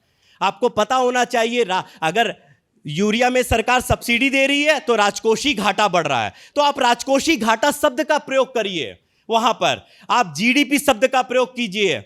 आपको अगर जरूरत पड़ता है तो इकोनॉमिक टर्म के छोटे छोटे टर्म होते हैं वो याद रखिए, उनको यूज कीजिए। हो गया, बस आपका काम हो गया। इसके अलावा आपको इकोनॉमी में कुछ नहीं करना है। जरूरत पड़ा तो थोड़ा आंसर राइटिंग में डायग्राम लिख दीजिए, डायग्राम बना दीजिए, बस आपका काम हो गया। इकोनॉमी हो गया, इससे ज्यादा कुछ नहीं करना है इकोनॉमी में। बात करते हैं यूपीएससी की। सर यूपीएससी इतना प्रेस्टिजियस जॉब है, क्यों है सर? बहुत हार्ड है। सर ने बताया 10-12 लाख बच्चे बैठते हैं, 1000 बच्चे सेलेक्ट होते हैं, बहुत हार्ड है। यूपीएससी प्रेस्टिजियस जॉब है, इसलिए नहीं कि बहुत हार्ड है, इसलिए क्योंकि वो आपको एक ऐसी सीट देता है, जिससे आप लोगों की दुनिया बदल देते हैं, जिंदगी बदल देते हैं आप। इसीलिए ये बहुत प्रेस्टिजियस जॉब है। आपको इतना अधिकार मिलता है, लॉ एंड ऑर्डर मिलता है, आपको डिस्ट्रिक्ट एडमिनिस्ट्रेशन मिलता है, पॉलिसी फॉर्मुलेशन का अधिकार मिलता है, आपको एडवाइजरी रोल मिलता है। तो आप जब आईएएस बनते हैं तो आपका जो काम करने का जो पैरामीटर है और काम करने का एरिया है वो इतना वास्ट हो जाता है कि आप उस कैनवस को संभाल भी नहीं पाते, देख भी नहीं पाते, इतना बड़ा कैनवस आपका बन जाता है। इसीलिए यूपीएससी बहुत प्रेस्टिजियस जॉब है और उसी हिसाब से आपको अपने आप को बनाना पड़ेगा, उसी हिसाब से अपने आप को बनाइए। और लास्ट में आप लोगों को सलाह के रूप में केवल मैं देना चाहूंगा कि अगर वाकई आपको हिंदी मीडियम में रिजल्ट ठीक करना है तो आप 2, 3, 4 बातें बिल्कुल अपने दिमाग में बैठाइए और इसको करना शुरू कीजिए आज से। पहला, अपना माइंडसेट चेंज कीजिए। फिर से बोल रहा हूं, यूपीएससी में हिंदी माध्यम में सिलेक्शन लेना डिफिकल्ट है या नहीं है? नहीं है। केवल किसका गेम है बताओ? माइंडसेट का गेम है। केवल माइंडसेट को चेंज करो, अपने क्लैरिटी लाओ इस चीज को। यूपीएससी कोई लैंग्वेज का लिटरेचर नहीं मांग रहा है, वो केवल कंसेप्ट मांग रहा है, आपका लॉजिक मांग रहा है। बस ये आप दे दीजिए, आपका सिलेक्शन होगा। तो इसीलिए कम से कम 2 आंसर रोज लिखना शुरू कीजिए, बहुत जरूरी है। सी सेट पर थोड़ा काम करना शुरू कीजिए। हिंदी माध्यम का बच्चा जीएस में तो बहुत बढ़िया नंबर ले आता है, सी सेट को क्वालिफाई भी नहीं कर पाता है। तो प्लीज सी सेट पर अपना काम करना शुरू कीजिए। 2 आंसर कैसे भी लिखना ही है, कोई भी सब्जेक्ट का लिखिए उसको और अपने वर्तनी पर ध्यान दीजिए। आप जो बुक बनाइए, पहला बात है लिमिटेड रिसोर्स ऑफ बुक बनाइए। एक नहीं कि पॉलिटी पढ़ना है तो आप पूरा संविधान ही पढ़ना शुरू कर दीजिए। अगर आपको एक बुक लग रहा है तो एक बुक पढ़िए, अच्छे से पढ़िए, जब तक उस पर कमांड ना हो जाए कोई दूसरा बुक हाथ में मत लीजिए। एकदम रिसोर्स को लिमिटेड बनाइए। और एक बात है, एक बार अगर आपने बना लिया कि हमको ये रिसोर्स पढ़ना है, हमको ऐसे पढ़ना है, बार बार उसको चेंज मत कीजिए, उस पर स्टिक रहिए, उसको पूरी तरह फॉलो कीजिए उसको, और देखिएगा फिर उसके बाद 1 साल में क्या होता है, आपके रिजल्ट का क्या होता है और स्वयं आपके अंदर क्या होगा आपको खुद समझ में आ जाएगा। तो मैं फिर से लास्ट एक बार बोलूंगा कि हिंदी माध्यम में अगर आप सिलेक्शन लेना चाहते हैं तो याद रखना, यहां पर कोई चुनौती नहीं, कोई डिमोटिवेशन नहीं है। ये यहां पर बैठा हर स्टूडेंट जानता है कि वो चॉइस से आया है, फोर्स से नहीं आया यहां पर। तो जब आपके लिए हिंदी माध्यम चॉइस है, हिंदी माध्यम को जब हिंदी को आप समझते हैं, सोचते हैं और जब उसको लिख पाते हैं तो फिर रिजल्ट काहे नहीं देते हो यार? 2 रिजल्ट, फिर उसके बाद कहां कमी है उसको ठीक करो बस। नहीं तो ऐसे ही घूमते रहोगे चारों जगह और बैठ कर बस वही कि हमको बता दो कैसे करना है, हर बार यही करते रहोगे। इसीलिए लास्ट में बस एक ही बात कहेंगे, और वो क्या, जो पिछले बार भी मैंने कहा था कि मान लो तो क्या है, हार है, और ठान लो तो क्या है। अब ये तुमको मानना है, क्या मानना चाहते हो बताओ? और जो चीज मैंने कहा है उसको ठीक करो बस। इसके बाद और कुछ नहीं बोलना चाहूंगा। Thank you so much, bye. उनके लिए एक बार तालियां होनी चाहिए, क्योंकि आप लोग देखिए ये एग्ज़ाम थोड़ा आवाज़ आ रही है, पीछे आवाज़ आ रही है? ओके। इसमें से कितने बच्चे इंग्लिश मीडियम वाले हैं? क्योंकि हिंदी मीडियम बहुत बात हो गई। हाँ, बाकी लोग हिंदी मीडियम वाले हैं। ओके, देखिए आप लोग, मैंने क्यों बोला कि धैर्य से सुन रहे हैं, क्योंकि एग्ज़ाम बड़ा है, 1.5 साल की तैयारी लगती है। इस बीच में हम सब बहुत बार डेविएट होते हैं। तो anybody who is not having patience will not be qualifying. तो पहला वाला जो बैरियर है वो तो आपको पेशेंस से ही मिलेगा। दूसरी बात ये है कि आप अच्छा, इसमें से कितने लोग ग्रेजुएट ऑलरेडी हैं? ओके, मतलब काफ़ी लोग अंडर ग्रेजुएट भी बैठे हैं क्या? कितने लोग बैठे हैं? Very good. तो जो लोग अंडर, कितने बच्चे ऐसे हैं जो स्कूल में हैं? स्कूल का भी है कोई? क्योंकि जो लोग अंडर ग्रेजुएट हैं उनके लिए ये और बड़ा कठिन हो जाता है, क्योंकि आपको 1 साल, 2 साल, 3 साल के लिए अपने को मोटिवेट करना है और अपने को इस पढ़ाई में लगाए रहना है। यहाँ एक बात बड़ी इंपॉर्टेंट है कि मोटिवेशन बहुत थोड़े समय के लिए होता है। मान लीजिए क्लास में कुछ बढ़िया से बातें बोल दी जाएं, 2-4 दिन चलेगा, उसके बाद आपको ये मोटिवेशन डाई डाउन हो जाएगा। ये सिर्फ डिसिप्लिन है जो आपको लगातार साल भर, 2 साल, 3 साल लगाए रहेगा। तो आप में से कितने लोग इस बात के लिए रेडी हैं कि आप डिसिप्लिन्ड होके वो काम करेंगे, हो सकता है रोज ना मन करे पढ़ने का, उसके बाद भी अगर पढ़ते रहेंगे, क्योंकि मैंने पहले ही बताया, सभी लोगों ने बताया कि लाखों लोग एग्ज़ाम दे रहे हैं और 1000 भी नहीं सेलेक्ट हो रहे हैं, 900 कुछ इस बार का आया है। 2 बच्चे मेरे ऑप्शनल के इस बार मेंस दिए, एक का नहीं हुआ, एक का हो गया। दोनों में क्या डिफरेंस आया वो भी मुझे समझ में आया, क्योंकि मैं लगातार इंटरेक्ट कर रहा था, वो भी बात करूंगा। लेकिन जो एक इम्पॉर्टेंट बात है कि आपको पेशेंट रहना है, आपको डिसिप्लिन्ड रहना है। मोटिवेशन 2-4 दिन का है, डिसिप्लिन आपका परमानेंट है। तो पेन ऑफ डिसिप्लिन ले लीजिए, पेन ऑफ रिग्रेट से बच जाएंगे। बात मेरी समझ में आ रही है कि नहीं? दूसरा, अब यहाँ हिंदी इंग्लिश की बात हुई, एक बात अभी बैठे बैठे कुछ यूरिया की बात सर ने की, तो यूरिया की बात एक जगह और आजकल चर्चा में आ रही है। आप में से कितने लोग ऐसे हैं जिनके घर में डीजल कार है इस समय? कुछ लोगों के पास डीजल कार होगी घर में। तो जब से BS6 आ गया है तब से उसमें एक यूरिया साथ में डालना पड़ता है, DEF बोलते हैं। तो अगर मान लिया कि ये चर्चा चल रही है, रोज पेपर में आ रहा है, लोग अपना डिसीजन ले रहे हैं कि हम डीजल व्हीकल लें, पेट्रोल लें, EV लें, हाइब्रिड लें, और आपसे प्री में ही क्वेश्चन आ जाए, क्योंकि डीजल व्हीकल के साथ एक अटैच बात है कि DEF है। अब आधे लोग से पूछ लें कि DEF का फुल फॉर्म क्या है, कितने लोग बता सकते हैं? रोज है ये चर्चा में। यूरिया जान रहे हैं, यूरिया के साथ DEF में और क्या मिला होता है? नहीं पता। बात मेरी समझ रहे हैं कि प्री क्यों कठिन है? ये रोज की चर्चा है। आप में से बहुत लोग DEF को यूरिया यूरिया बोल रहे हैं। यूरिया केवल 32.5% है, बाकी का 67.5% क्या चीज है? मेरी बात समझ गए? तो प्रीलिम्स में इस तरह के क्वेश्चंस पूछे जाएंगे और आपको बाहर करने के लिए ही पूछे जाएंगे। 99% लोग इस एग्जाम का प्रीलिम्स ही नहीं निकाल पाते हैं ना पूरे टाइम, 98 से 99% लोग। कारण ही यही है। तो जब तक आप बताएंगे नहीं कि डीजल एग्जॉस्ट फ्लूइड है, उसमें यूरिया के साथ आपका डीआयोनाइज्ड वाटर होता है 67%, तब तक मामला गड़बड़ है। इनफैक्ट ये भी बता दिए कि भाई ये डीआयोनाइज्ड वाटर 67% होता है। प्री में ऐसे ही तो आएगा कि सब सुने हैं, बोलेगा यूरिया है, जबकि उसमें अधिक परसेंटेज किसका है? डीआयोनाइज्ड वाटर का है। चलिए डीआयोनाइज्ड वाटर भी बता दिए, पूछ लिया, लिख दिया कि ये वही है जो डिस्टिल्ड वाटर है, तो कहेंगे नहीं सर अलग है कि नहीं है ये भी नहीं पता है।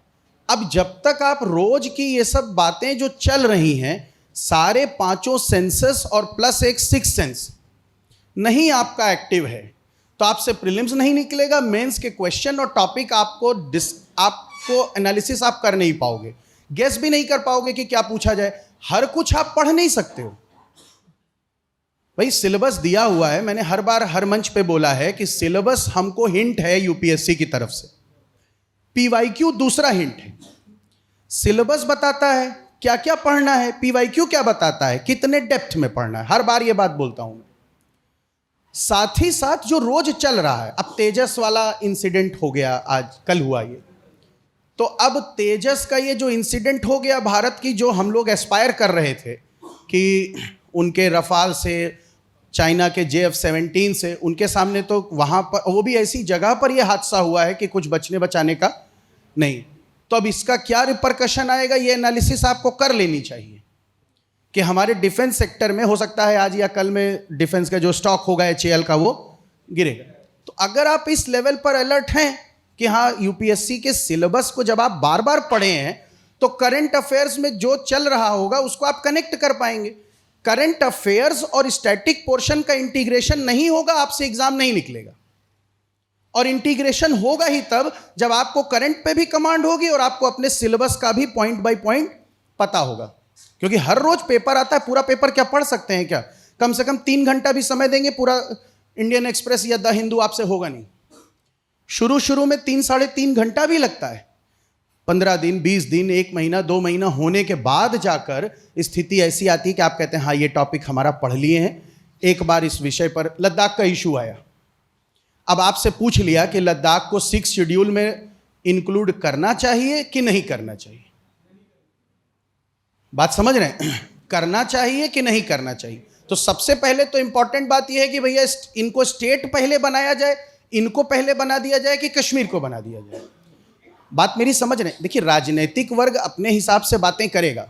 यूपीएससी का एस्पिरेंट को पॉलिटिक्स से ये समझना तो है। इसमें विल्सन की आपका डेफिनेशन है पब्लिक एडमिनिस्ट्रेशन और पॉलिटिक्स का जो लिंक है, कि जो एडमिनिस्ट्रेशन वाला होता है व्यक्ति, उसको पता तो होता है कि पॉलिटिक्स क्या है, लेकिन उसको पॉलिटिक्स करनी नहीं। तो आपको सारे इशू रोज जो मिल रहे हैं, इस पर आपका एक बहुत सॉलिड स्टैंड होना चाहिए कि भैया जब 6 शेड्यूल आया था तो आसाम के लिए और आसाम के आसपास जो आज स्टेट्स हैं उनके लिए है। लद्दाख बहुत दूर है, कल को लद्दाख को दे देंगे तो हिमाचल भी मांगेगा। पहले स्टेट कश्मीर को बनाएंगे कि पहले लद्दाख को बनाएंगे? 3 लाख की आबादी है, प्रयागराज अकेले की आबादी 15 लाख है। तो अगर आप विषय को ठीक से नहीं समझ रहे हैं तो आपके लिए ये एग्जाम नहीं है। और अगर आप विषय को गंभीरता से समझ रहे हैं, हर चीज किताब में एक ठीक बात है, हमको एक ही सोर्स को बार बार रेफर करना है, ये बात एकदम सही है। लेकिन ये बात कहाँ के लिए लागू हो रही है? हमारे स्टैटिक पार्ट के लिए। ज्योग्राफी तो इनफैक्ट मैं ये भी कहता हूँ कि आप केवल मेरा नोट्स ही पढ़ लो और ज़्यादा पढ़ने की ज़रूरत नहीं, ऑप्शनल में भी। कारण ये है कि उसको बार बार पढ़ेंगे, मैं खुद ही सारी चीज़ें पढ़ के उसको समराइज करके बना चुका हूँ। हर लेवल पर आपको कुछ नहीं आता ज्योग्राफी में, वहाँ से आपको आपसे ज़्यादा कोई ना आए, किसी को ना आए, यहाँ तक नोट्स में इंक्लूड कर दिया हूँ। लेकिन जो रोज घटनाएं हो रही हैं वो हम लोग नहीं कर सकते हैं, वो जिम्मेदारी आपकी है, यहाँ अलर्टनेस आपकी है। और मैं ये 100% श्योर हूँ इस मामले में इंग्लिश मीडियम वाला बच्चा थोड़ा एज रखता है। किसके कंपैरिजन में? हिंदी मीडियम। तो चाहे आप भले ही हिंदी मीडियम के हों, थोड़ा सा ध्यान देते रहें, अलर्ट रहें।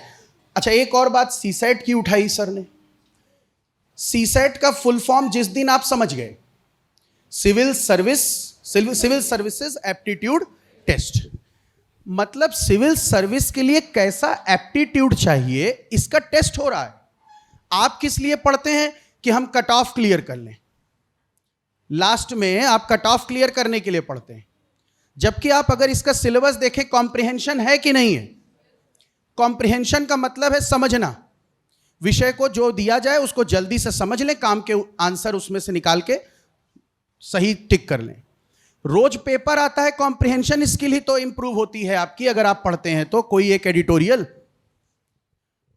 आपका लॉजिकल रीजनिंग है, आप बिना रीजनिंग एबिलिटी के, बिना माइंड को शार्प किए आपका ज्योग्राफी, हिस्ट्री, इकोनॉमी, पॉलिटी याद होगा क्या? तो रोज क्यों नहीं 2-4 क्वेश्चन सॉल्व कर लेते हैं? कम से कम इसको, जैसे आप एक्सरसाइज कर रहे हैं, वॉक कर रहे हैं, बाकी चीजें कर रहे हैं अपने शरीर के लिए, तो माइंड के लिए थोड़ी बहुत एक्सरसाइज कर लीजिए। तो अगर आप रोज थोड़ा बहुत पढ़ रहे हैं तो जिस दिन एग्जाम आता है उस दिन आपके लिए प्रेशर नहीं। अच्छा, होता क्या है जब प्री नजदीक आता है, आप तो सीसेट पढ़े नहीं, सोचे लास्ट में पढ़ लेंगे। अब सीसेट पढ़ें कि अपना जीएस रिवाइज करें, यह बहुत बड़ा चैलेंज लास्ट में आता है। तो अगर आप पहले से पढ़े हुए हो तो ये वाली प्रॉब्लम भी आपकी सॉल्व है। अच्छा, अब यहां से एक और बात उठाई गई थी, माइंड सेट वाली बात उठाई गई थी, और सर ने भी बोला था कि मैं थोड़ा माइंड पर बात करूं। देखिए, अगर हम अपने माइंड को या ब्रेन को फिजिकली देखें तो 2 मेन हिस्से हैं। एक जो सीईओ है, सीईओ मतलब जो सब डिसाइड करेगा, लॉजिक के साथ चलेगा, देखेगा सही क्या है गलत क्या है, इसको कहते हैं पीएफसी। यस, जस्ट माथे के ठीक पीछे होता है प्रीफ्रंटल कॉर्टेक्स, यही होता है सीईओ ब्रेन का। और एक और होता है जिसको आप कहते हैं लिम्बिक सिस्टम, जो थोड़ा सा कई छोटे छोटे पार्ट से मिलकर बनता है।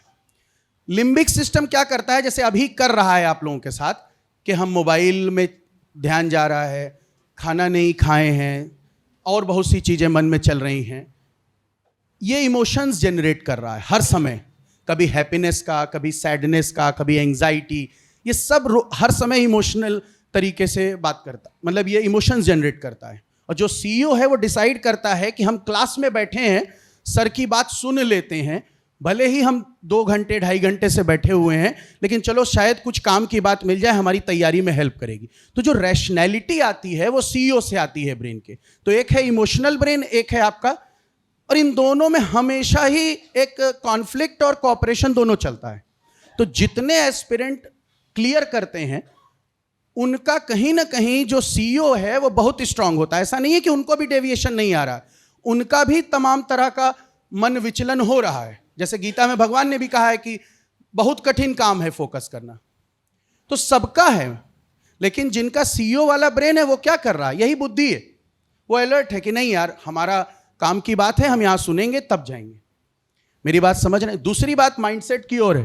तो एक है आपका, अगर कॉन्शियसनेस के लेवल पर देखें तो एक है आपका कॉन्शियस माइंड और एक है आपका सबकॉन्शियस माइंड।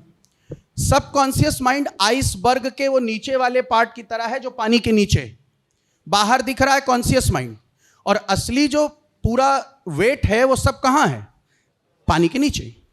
तो आप में से सभी लोगों को अपने सबकॉन्शियस माइंड को बार बार ये बात समझानी होगी कि एग्जाम निकल जाएगा। क्योंकि अगर ये बात नहीं आपके दिमाग में बैठी है तो आप ये पक्का जान लीजिए आपके सबकॉन्शियस माइंड आपके कॉन्शियस माइंड को ये मनवा ले जाएगा कि पढ़ाई करने का कोई फायदा नहीं है, एग्जाम निकलना ही नहीं है मेरा। मेरी बात समझ रहे हैं कि नहीं? तो अपने सबकॉन्शियस माइंड को इस तरह से ट्रेन करें, उसको निगेटिविटी पॉजिटिविटी का मतलब नहीं है, जो कहा जाएगा वो करेगा वो। तो अपने सबकॉन्शियस माइंड को बार बार बताते रहें कि काम हो जाएगा।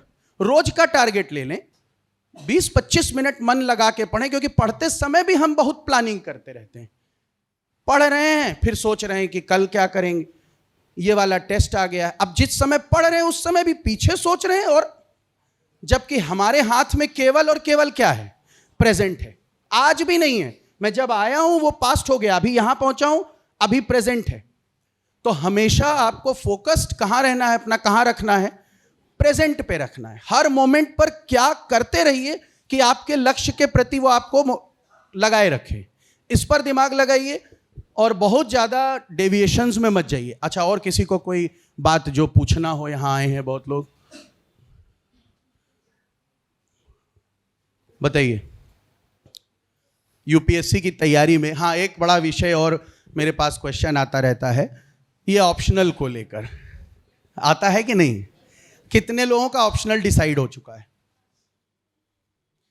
अच्छा, जिन लोगों का ऑप्शनल डिसाइड हो गया है उनके मन में एक और बात है कि दूसरा वाला ज्यादा सिलेबस छोटा है। ये सब चल रहा है कि नहीं चल रहा है? ये चल रहा है। कुछ बच्चे ऐसे बैठे हैं जो मैथ से लेके केमिस्ट्री है ना, तो ये एक बड़ी सबके साथ ये समस्या है, हम सब लोग इससे जूझते हैं। जब हम ऑप्शनल डिसाइड करते हैं तो कभी कभी टीचर के कारण कर लेते हैं, कभी कभी इस कारण से कर लेते हैं कि हमने उस ऑप्शनल को पढ़ा हुआ है ग्रेजुएशन में, कभी कभी लाइकिंग में। तो तीनों में से कौन सा बेस्ट स्ट्रेटजी है ऑप्शनल सेलेक्ट करने का? देखिए, एक बात ध्यान रखिएगा, अगर आपको इंटरेस्ट नहीं आ रहा है, लेकिन आपने डिसीजन ले लिया है, तो मेरा सजेशन मान लीजिए, जब डिसाइड कर लिए हैं तो अब निपटा दीजिए। बहुत ज्यादा इसमें डेविएशन मत करिए। सारे ऑप्शनल यूपीएससी उसी तरह से पेपर बनाता है कि जो बेस्ट कैंडिडेट हो वही फाइनली सेलेक्ट हो। दूसरा, ऑप्शनल सेलेक्ट करते समय हो सके तो कुछ ऑप्शनल के साथ प्लस हो जाता है कि जीएस के साथ लिंक बेहतर हो जाता है। लेकिन अगर नहीं भी हो रहा है तो बहुत ज्यादा उससे परेशान, जिन भी सब्जेक्ट्स में ऑप्शनल में लिंक बहुत स्ट्रांग है उन ऑप्शनल्स का लेंथ भी बहुत। हेलो गाइस, कैसे हैं आप लोग? यार मुझे बैठे बैठे नींद आ गई थी, और आई होप कि आप लोग भी थोड़े बहुत ऊँघ रहे थे। गर्मी भी ठीक ठाक है। काफ़ी बात हो चुकी है और आपके तैयारी के जो डिटेल्स हैं, निटी-ग्रिटीज़ है, मैं उसमें जाकर आपको और बोर करूँगा नहीं। और कुछ देर पहले हमारे सभी साथियों ने एक कॉमन फैक्टर सबने पिक आउट किया। अब ध्यान से सुने, काम की बात हो रही है और ये आपके लिए बड़ा हेल्पफुल होगा, है ना? आपके अब खुद अपने मुंह से तारीफ करूँगा, ठीक लगेगा भी नहीं, है? तो pay attention to whatever we say. अभी ऋषि सर ने, आलोक सर ने, सब ने बात की हिंदी और इंग्लिश मीडियम के सिलेक्शन की बात की। कहाँ चले आप लोग? थक गए? अरे बैठे रहो यार, सबके लिए बैठे रहे, मेरे लिए भाग रहे हो? मैंने कहा कि मुझे भी नींद आ गई थी। चाय की तलब हो रही थी, बट चाय चलो व्यवस्था हो ना पाई। तो अभी हिंदी इंग्लिश मीडियम की सिलेक्शन की बात हो रही थी, और बड़ा ज़रूरी है, ध्यान से सुनिए आप लोग। एक बात तो तय है कि सिलेक्शन में भाषा की भूमिका नहीं है, ये बहुत ही क्लियर है। मेरा एक दोस्त अभी भी है और नाम संदीप त्रिपाठी है। उस व्यक्ति का ऑप्शनल सोशियोलॉजी था, हिंदी मीडियम से थे। उस व्यक्ति ने सोशियोलॉजी में जो स्कोर किया था, स्कोर था 340। क्या स्कोर था? हमारे दौर में, हमारे दौर का मतलब है जब ऑप्शनल में 600 के मार्क्स हुआ करते थे, तो 340 आउट ऑफ 600 सोशियोलॉजी में हिंदी मीडियम में इट्स एन एक्सेलेंट मार्क। पहली बात तो ये। एक हमारे सीनियर थे अजय कुमार, रैंक 5 आया था। ये सारी बातें बताती हैं कि मीडियम डज नॉट मैटर। तो दिक्कत कहाँ है, चर्चा करेंगे दिक्कत कहाँ है और उस दिक्कत का समाधान क्या है।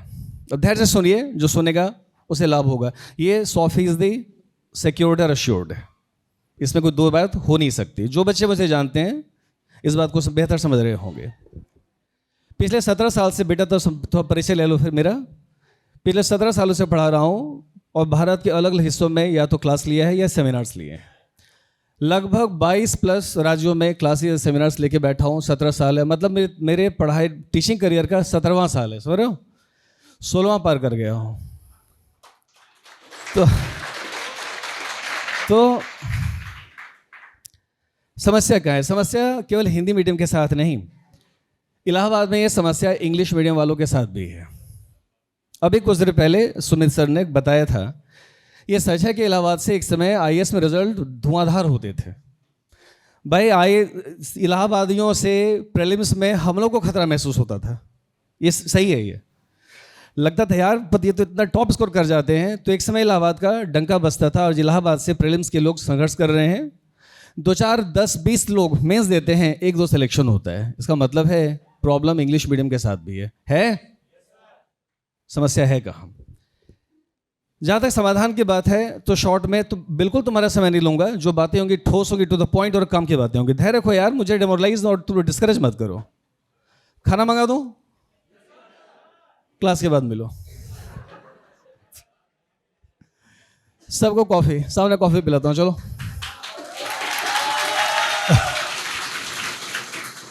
देखिए, आप दिलचस्पी नहीं लेंगे तो बोलने का जो जज्बा है वो नीचे चला जाता है। मैं समझ रहा हूँ आप लोग थक रहे हैं। बेटा कैसे हो? ठीक हो? आकांक्षा नाम है, पूछो। मेरे स्टूडेंट है ऑप्शनल की। तो वही मैं कह रहा था। तो समस्या कहाँ है? समस्या तो जो भी है, अब समाधान में ही है, समस्याएं ढूंढिए। देखिए, सबसे पहले सलाह मेरी आप सबको ये है, ये तैयारी शुरू तो आपने कर दी है, जो नहीं किया उनके लिए भी है कि इस तैयारी के लिए पहले खुद को तैयार तो कर लो। सिलेबस बड़ा है, मैराथन रेस है ये, तो इसकी जो डिमांड है, चुनौती है, वो डिमांड है, वो चुनौतीपूर्ण तो है। जैसे अभी तुम में से मुश्किल से 8-10 बच्चे होंगे जो पिछले 6 महीने से लगातार 8 से 10 घंटे पर डे पढ़ रहे होंगे। कितने बच्चे? हाथ कंगन को आरसी क्या, पढ़े लिखों को फारसी क्या, समझ रहे हैं? झूठ में हाथ मत उठाना, तुरंत चेक कर लूंगा। और जो बच्चे मुझसे पढ़ सके जानते हैं इस बात को, झूठ मत बोलना। तो कितने बच्चे हैं जो 8 से 10 घंटे लगातार 6-8 महीने से लगातार पढ़ रहे हैं बिना थके? एक हाथ नहीं उठा। अगर 1.5 साल में, सुनिए, 1.5 साल में अगर तैयारी मुकम्मल करनी है तो भाई 7 से 8 घंटे scheduled, planned, targeted study. Scheduled, plan, targeted study, तीनों शब्दों का अपना मतलब है। जब तक ये काम नहीं होगा तब तक बात बनेगी आपकी नहीं। तो इसके लिए कुछ टिप्स है, कुछ सलाह मेरी है, अपनाइए जीवन में, डेली लाइफ में अपनाइए। ये नहीं कि आज हमने कहा सुना 2 दिन बाद अब भूल गए, फिर ढाके 3 बात। नो, फिर क्या होगा? ढाके 3 बात, पुनर्मुसिको भव वाली बात होगी, जहां से लेते वहीं पहुंचेंगे। तो सुन के भूलने की जरूरत नहीं है। सबसे पहले तो आप जो है, अब कुछ रीडिंग हैबिट डेवलप करें। आप लोग कल्टिवेट रीडिंग हैबिट। जैसे हम लोग की तो आदत पड़ गई थी कि जब कुछ ना कुछ दिन भर पढ़ते रहता था। पूरे दिन को जो है, अगर टाइमिंग की बात करें, टाइम मैनेजमेंट की बात करें, तो दो पार्ट्स में टाइम को बांट रखा था। जब दिमाग फ्रेश होता था तो कोर विषय की पढ़ाई करते, जैसे जनरल स्टडीज़ के कंपोनेंट्स हैं, ऑप्शनल्स हैं, और पढ़ते पढ़ते जब मन थकता था तो ऐसे अनप्रोडक्टिव टाइम को क्या, इसकी प्रोडक्टिविटी कैसे बढ़ाई जाए, इसके लिए प्लान होता था। जब भी पढ़ने को मन नहीं करता था उसमें पढ़ता था newspaper, magazine, economic survey, India air book. भाई क्लास में बैठे बच्चे economic survey, India air book तो चेहरा भी नहीं देखा होगा किसी ने, क्या सही कह रहा हो ना? और जब तक उसे देखोगे नहीं पावर डेवलप होगा नहीं। ये तैयारी, ये परीक्षा पूरे पावर डेवलपमेंट की है। आप नहीं समझते तो समझ लीजिए, निश्चित रूप से है ये। जैसे जब मैं तैयारी के दौर में अपने गांव जाता था तो गांव में तब इंटरनेट था नहीं, फ़ोन था वो बटन वाला, कीपैड वाला फ़ोन था, छोटे स्क्रीन थे, उसमें बात बनती थी नहीं। गांव में इंटरनेट कहाँ, बिजली नहीं, इंटरनेट कहाँ। ना वहाँ द हिंदू न्यूज़पेपर था, ना इंडियन एक्सप्रेस था। तो दिन भर छटपटाहट होती थी कि something is missing from my life. तो पढ़ने की आदत डालिए, चूँकि यहाँ पढ़ना तो है। क्या पढ़ना है? हम क्लास में जो बता रहे हैं, टीचर बताते वो पढ़ना है, संस्था के नोट्स पढ़ने हैं। लेकिन सवाल है कि इतने से ही काम चल जाएगा? नहीं, थोड़ी 2-4-10 किताबें तो पढ़नी पड़ती हैं, तो पढ़ना पड़ेगा। और मैंने भी कहा कि 8 से 10 घंटे पर डे आप में से कोई नहीं पढ़ रहा है। एक आध दो बच्चों ने हाथ उठाया, बाकी किसी ने हाथ उठाने की हिम्मत नहीं की। तो भाई मैं ठीक है, सिलेक्शन नहीं हुआ, जहाँ तक पहुँच, सिलेक्शन के अलावा जहाँ तक पहुँचा जा सकता था हम लोग पहुँचे, कई बार पहुँचे। लेकिन एक बात तो है, एक रूल था, जब तक मैं रूम में हूँ और मैं सोया अगर नहीं हूँ तो मैं और मेरी किताबें होती थी। पढ़ाई का तरीका बिल्कुल प्लान्ड होता था। प्लान मतलब रात में सोने से पहले कल दिन भर मुझे क्या पूरा करना है, ये एक दिन पहले प्लान होता था। लिख के सोया करता था कि कल मुझे कौन कौन से टॉपिक ख़त्म करने हैं। और दिन ब दिन, डे टू डे बेसिस पे जब टॉपिक हमारे ख़त्म होते थे तो शाम में बड़ा मोटिवेटेड फील करता था। अभी कुछ देर पहले सर ने मोटिवेशन की बात कही है। वाकई मोटिवेशन बाहर से सुनने के बाद 2 दिन 4 दिन असर पड़ता है। मोटिवेशन को जैसा डेवलप करो कि अंदर से मोटिवेटेड रहो। Motivation should be unyielding one. और ये तभी हो सकता है जब अपने मिशन के प्रति बिल्कुल मैकेनिकल अंदाज में, बिना भावों को, बिना किस्मत को, बिना हस्तरेखाओं को शामिल किए हुए आप डेली टारगेट तय करें और एक दिन टारगेट तय करें, नेक्स्ट डे हासिल करें। मतलब you have to plan single day study, कल क्या करना है इतना ही प्लान करें आप। तो रीडिंग हैबिट की बात है। दूसरी जो मेरी सलाह आपको है वो ये है कि राइटिंग हैबिट डेवलप कीजिए, राइटिंग प्रैक्टिस। राइटिंग प्रैक्टिस जाहिर सी बात है, अल्टीमेटली मेंस में आंसर ही लिखना है ना? और आंसर लिखने की बात अभी भरत सर कह रहे थे कि जब टेस्ट होता है बच्चे भाग जाते हैं। ये समस्या केवल यहाँ नहीं है, तमाम पिछली संस्थाओं में समस्या ये रही।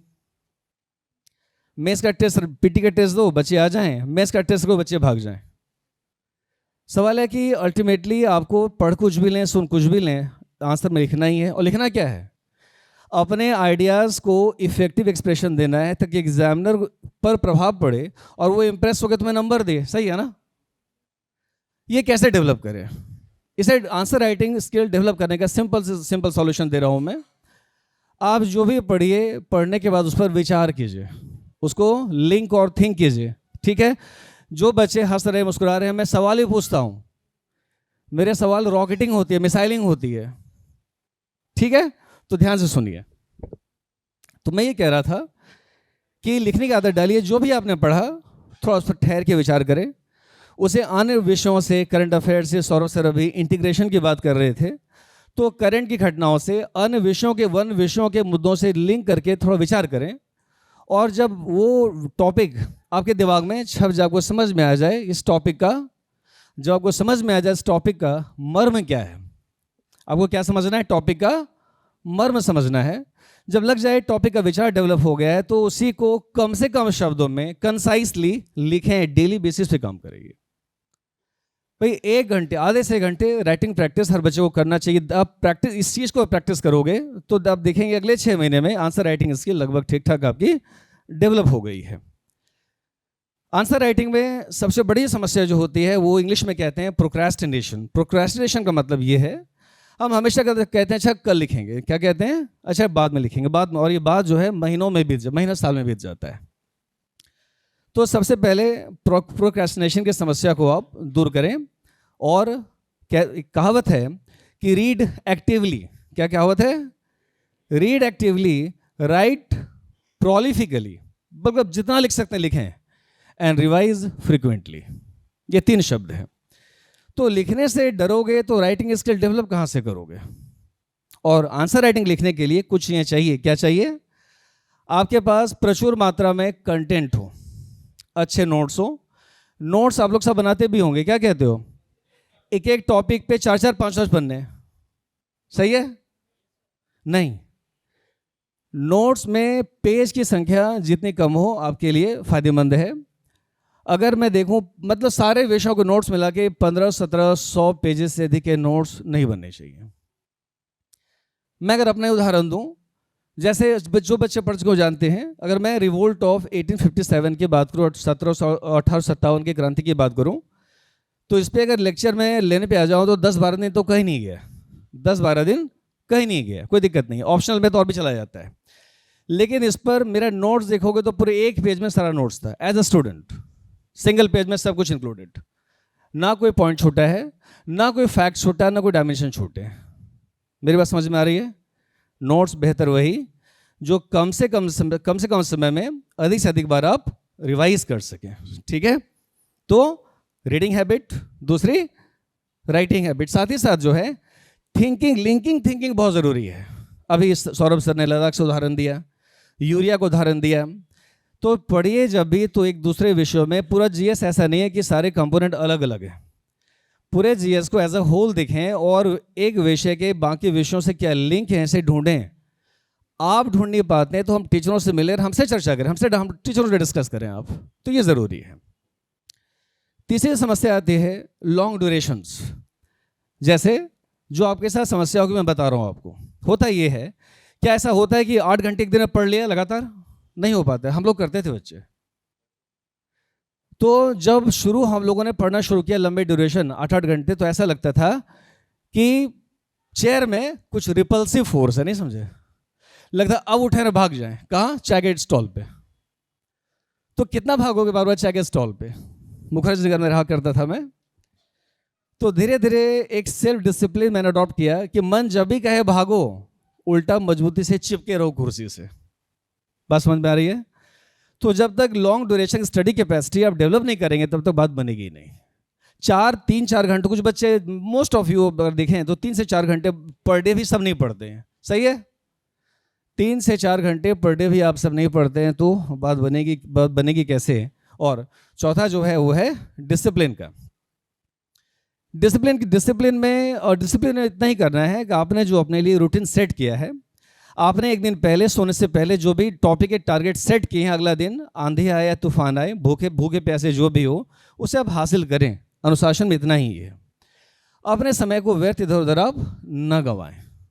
तो इस तरह से देखते हैं कि हम अगर इन टिप्स का पालन करें तो बड़ा लाभ होता है। एक चीज़ और, सौरभ सर ने भी कहा था, सिलेबस और क्वेश्चन PYQs की बात की थी। तमाम सारे बच्चों को मैं सालों से कहता रहा हूं कि तैयारी के जो पहली 2 सीढ़ियां हैं वो है आपका सिलेबस है और आपका PYQs है। एक मेरा स्टूडेंट था, ITN था, इंजीनियर था, तो मैं तो कहता हूं सिलेबस का हिस्सा कोई भी ऑप्शनल हो, GS का कोई कंपोनेंट हो, आप इंजीनियर्स अप्रोच ही अपनाएं। Engineers stand a better chance to clear this exam. मैंने उसे क्या पाया, उसने सबसे पहले पूरे सिलेबस का गहन अध्ययन किया। सिलेबस का अध्ययन किया ज़रूरी है। जैसे मैं हिस्ट्री की बात करूँ, हिस्ट्री का टीचर हूँ मैं भाई, प्रीलिम्स में आप में से कोई बताएगा PT में हिस्ट्री का सिलेबस में, हिस्ट्री के सिलेबस पर क्या लिखा हुआ है? PT में क्या लिखा है? हिस्ट्री के सिलेबस में, प्रीलिम्स में क्या लिखा है? UPSC के गैजेटियर में सिलेबस में क्या लिखा है बेटा? वहाँ केवल एक सेंटेंस लिखा है, वहाँ वो लिखता है हिस्ट्री ऑफ इंडिया, खत्म। क्या लिखता है? History of India. इस 2 वर्ड में पूरा सिलेबस, अब तुम क्या पढ़ोगे? तो मैंने उसे देखा कि उसने पूरे इंडियन हिस्ट्री पर सबसे पहले फाइंड अध्ययन किया, सारे PYQs, पिछले 25 से 30 सालों के PYQs उसने एनालाइज किए और वहाँ से सारे टॉपिक निकाले जहाँ उसे दिक्कत होती थी। तो मुझसे चर्चा करता था कि और क्या क्या टॉपिक हो सकते हैं। उस लड़के ने सबसे पहले एक सिलेबस की डायरी बनाई। क्या सिलेबस की डायरी बनाई, जहाँ विषयवार किस विषय में एग्जैक्टली कौन कौन से टॉपिक, सब टॉपिक पढ़ने हैं वो लिख दिया। इसका मतलब ये था कि उस लड़के को पता था कि मुझे किस विषय में एग्जैक्टली काम कितना करना है, सही है? जब आपको काम का ही आइडिया ना हो तो हासिल क्या करोगे? आपको सिलेबस की समझ ही नहीं है तो काम क्या करेंगे आप? तो उसने विषयवार जो है सारे टॉपिक तैयार कर लिए, और टॉपिक जब तैयार हो गया तो PYQ उसको मिलाकर किया। तो PYQ से फ़ायदा क्या होता है?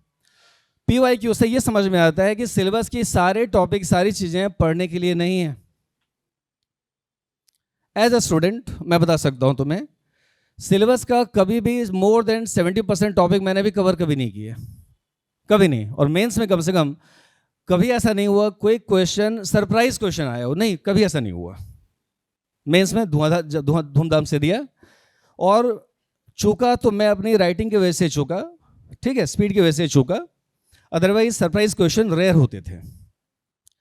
तो ये स्मार्ट वर्क है कि सिलेबस से अपने काम की चीज़ निकालने, और काम की चीज़ निकालने में आपके PYQ आपकी सहायता करते हैं। PYQ आपकी सहायता करते हैं। That is the second best guide apart from your teacher. PYQ आपका हम लोग टीचर के अलावा बेस्ट गाइड है वो। PYQ से और भी फायदे होते हैं। क्या फ़ायदा होता है? PYQ से आप उन एरियाज़ को ट्रैक कर सकते हैं जहाँ से क्वेश्चन आए, ये तो ठीक है, बट उसके आधार पे उन एरियाज़ को भी ट्रैक कर सकते हैं जहाँ से क्वेश्चन अब आने की संभावना है। क्या ऐसा संभव है? बिल्कुल ऐसा संभव है। कभी क्लास में हम मिले तो वहाँ मेंस के और प्रीलिम्स के 2-4 क्वेश्चन रख के तुम्हें बताऊंगा कि किन किन टॉपिक से इस प्रकार के क्या क्या सवाल पूछे जा सकते हैं। मेरी बात समझ में आ रही है? PYQ एनालिसिस का मतलब है आप क्वेश्चन से क्वेश्चन आप ट्रैक कर सकते हैं, ये भी मतलब है। तो अब मेरी सलाह है, स्ट्रक्चर्ड मैनर में यदि आप कार्य करते हैं और जो भी पढ़ें नोट्स बनाएं। नोट्स शॉर्टेस्ट हो, नोट्स में लैंग्वेज की भूमिका नहीं हो, ग्रामर है, वर्ब है, ऑक्सिलरीज है, टू हेल विद दैट, उससे कोई मतलब नहीं। केवल की वर्ड्स में की पॉइंट को मेंशन करें आप। नोट्स जितना छोटा होगा उतनी बार अधिक आप आसानी से रिवाइज कर पाएंगे। तो मेरी ओर से आपको ये कुछ सलाह है। रही बात हिस्ट्री की, आप लोग बोर तो नहीं हो रहे हैं? छोड़ दो, कैसे लड़के हो तुम लोग यार, सिलेक्शन लोगे हैं ऐसे?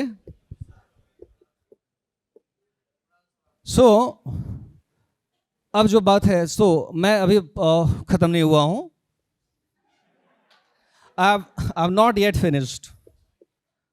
तो मेरा पॉइंट ये अब है, भाई इतिहास का शिक्षक हूं तो कुछ इतिहास की बात हो जाए। देखो, इतिहास को लेकर बाजार में क्लैरिटी कम है, कंफ्यूजन ज़्यादा है। नहीं, क्लैरिटी कम है और कंफ्यूजन। यार पानी तो कोई पिलाओ, पानी खत्म, पानी मंगाइए है सर क्या?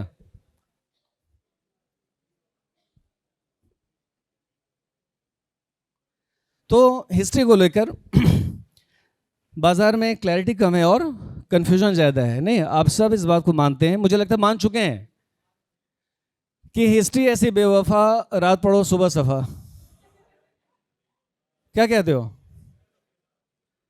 ये बहुत ही कहते हैं कि मतलब वाहियात सा कॉन्सेप्ट है ये। हिस्ट्री उतना ही साइंटिफिक और लॉजिकल है जितने बाकी और विषय। History is not about facts और डेट्स और just chronology, time line. No, this is not about that only. वो तो छोटी छोटी बातें हैं जिसके माध्यम से आप कुछ संदेश पर, कुछ मैसेज पे आप अराइव होते हैं।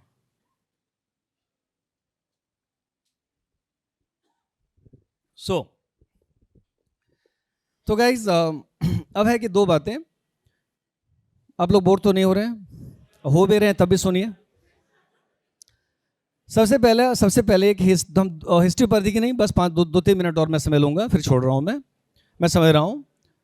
सबसे पहले हिस्ट्री पढ़ा क्यों जाए, और दूसरा हिस्ट्री पढ़ी कैसे जाए।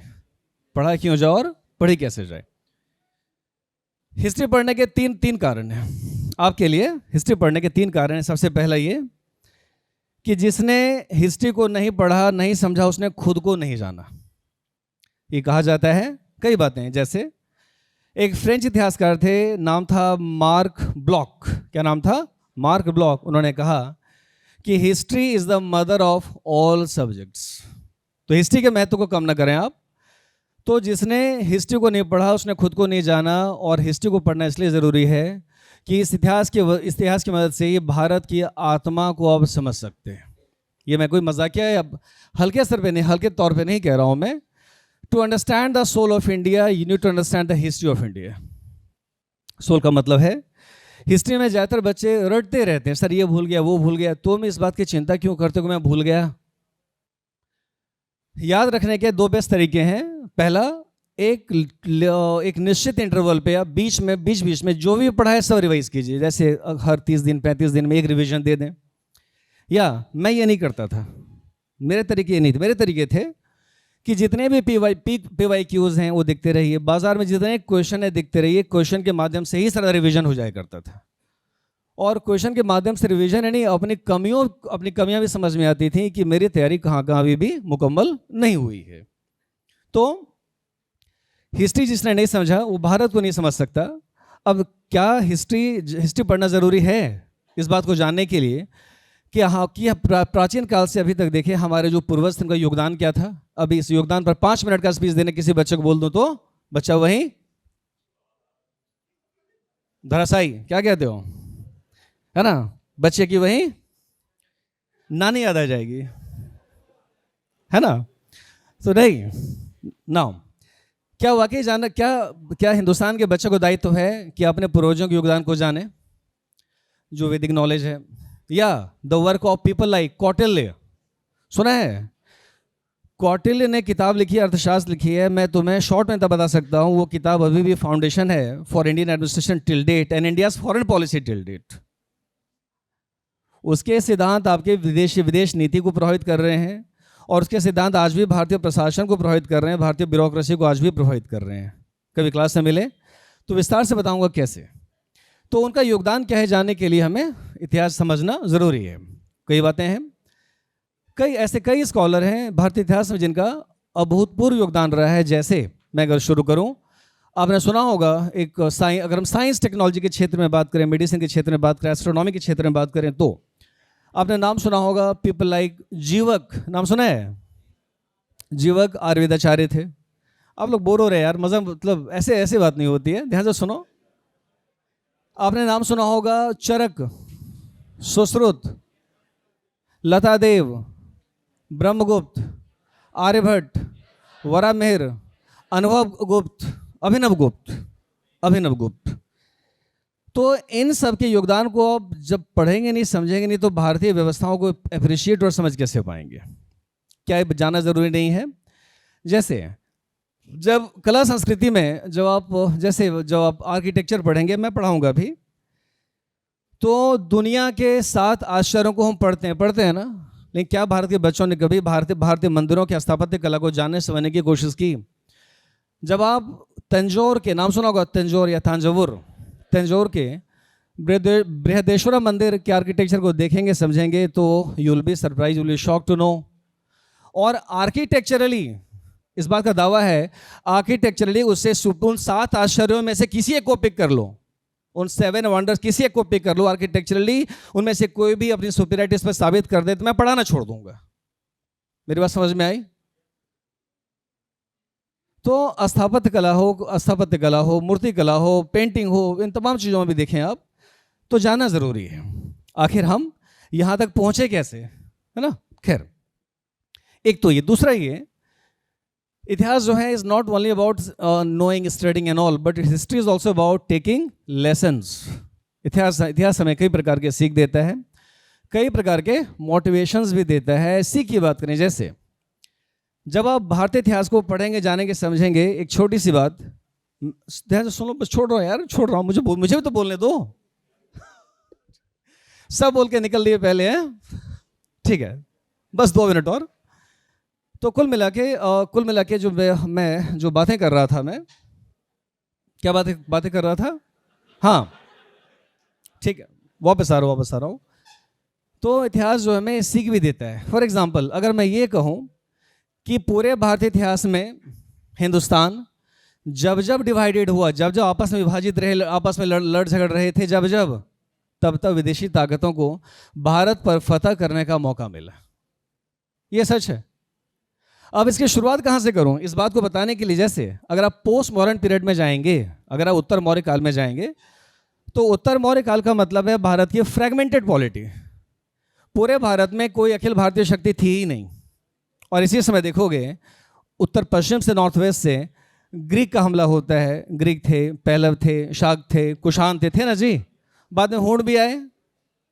अगर मैं 8th सेंचुरी एडी की बात करूं, अगर मैं 8th सेंचुरी एडी की, बेटा सुन लो, है ठीक है, वरना पापा शादी तो करा ही देंगे।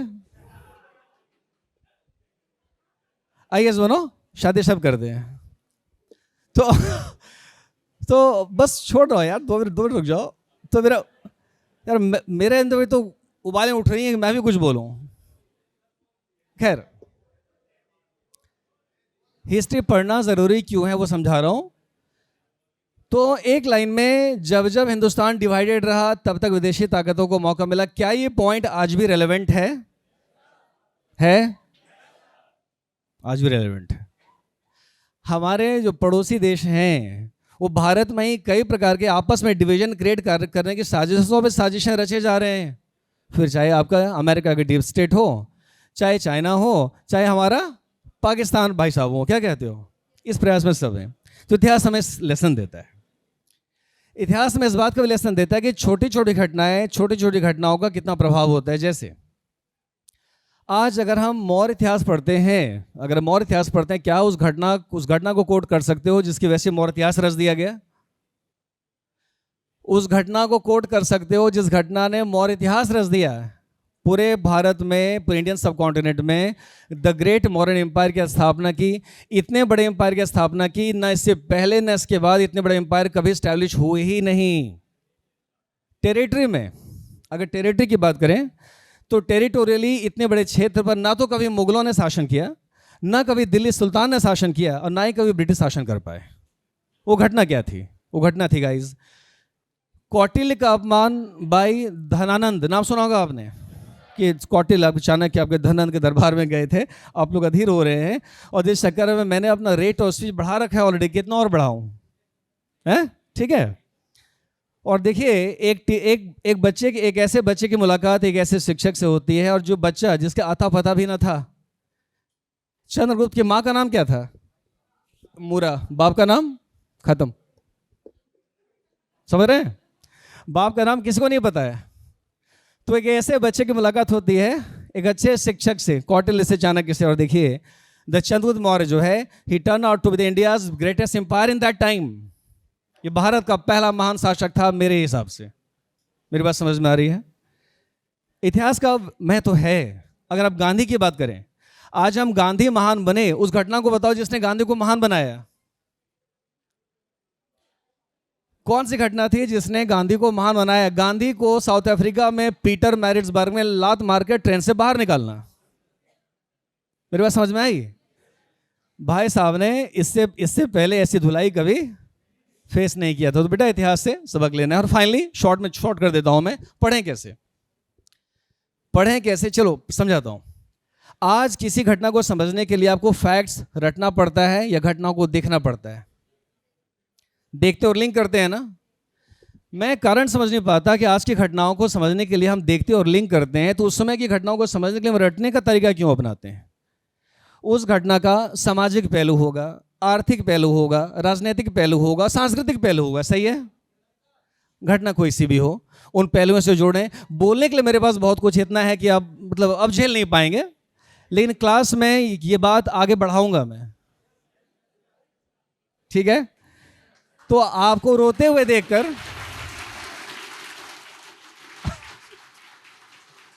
हो गया आपको यूं रोते हुए देखकर छोड़ रहा हूं अब मैं, और हमारे प्रिय इमरान सर को आमंत्रित कर रहा हूं मैं। तो लो, एंकर की भूमिका भी निभा दिया। सबसे पहले पूरे प्रयागराज को गुड इवनिंग। और जिन उदास चेहरों के साथ मैं आपको काफी देर से देख रहा हूं, 4 घंटों से, ऐसा उदास चेहरा यूपीएससी वालों का होता नहीं है। खुश रहिए। बिल्कुल, बहुत शुक्रिया, धन्यवाद। अब कोई भी बच्चा हिलेगा नहीं अपने स्थान से। केवल 10 मिनट लूंगा, 11 मिनट लूंगा नहीं, लेकिन 10 मिनट में आपकी जिंदगी की सूरत भी बदलेगी और यूपीएससी का कंक्लूजन भी निकलेगा। इंट्रोडक्शन इधर से हो गया, बॉडी लाइन इधर से आया, कंक्लूजन मैं दूंगा। और बिना कंक्लूजन के यूपीएससी में नंबर मिलता नहीं।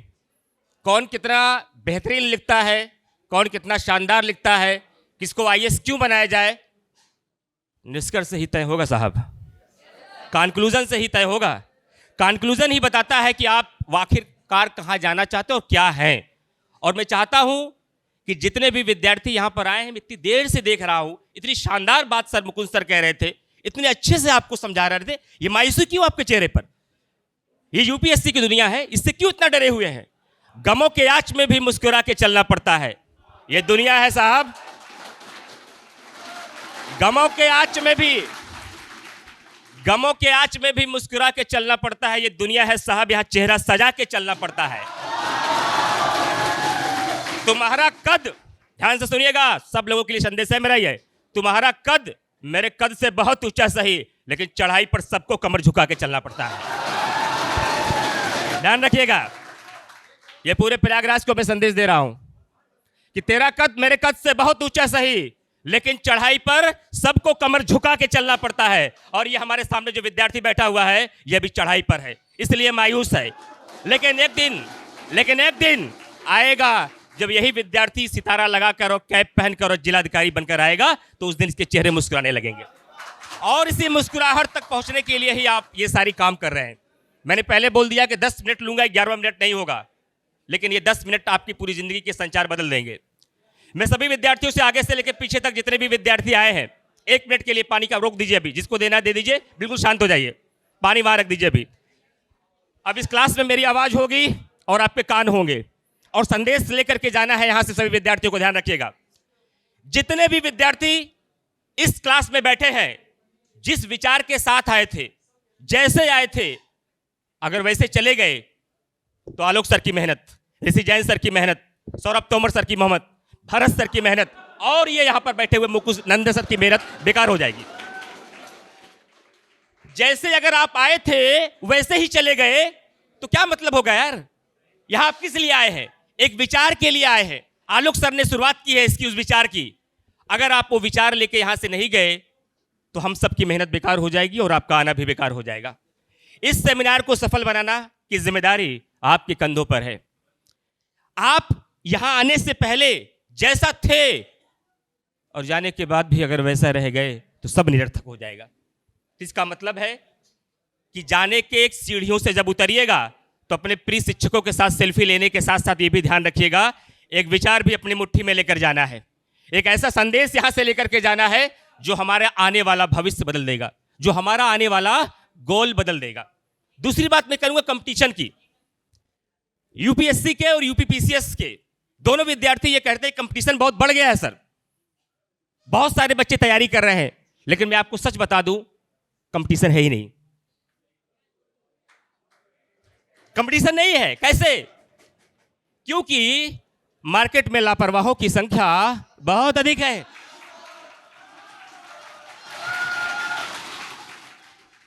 आगे से लेकर पीछे तक जितने बच्चे बैठे हैं, जब सुमित सर ने हाथ उठाया तो केवल एक बच्चा बताया था जो हमने अभी तैयारी नहीं शुरू की है। बाकी जितने भी बच्चे इस प्रांगण में बैठे हुए सब या तो तैयारी कर चुके हैं, या तैयारी कर रहे हैं, या कोर्स पूरा हो गया है, या कोर्स चल रहा है। इसी में चेक कर लेते हैं लापरवाही।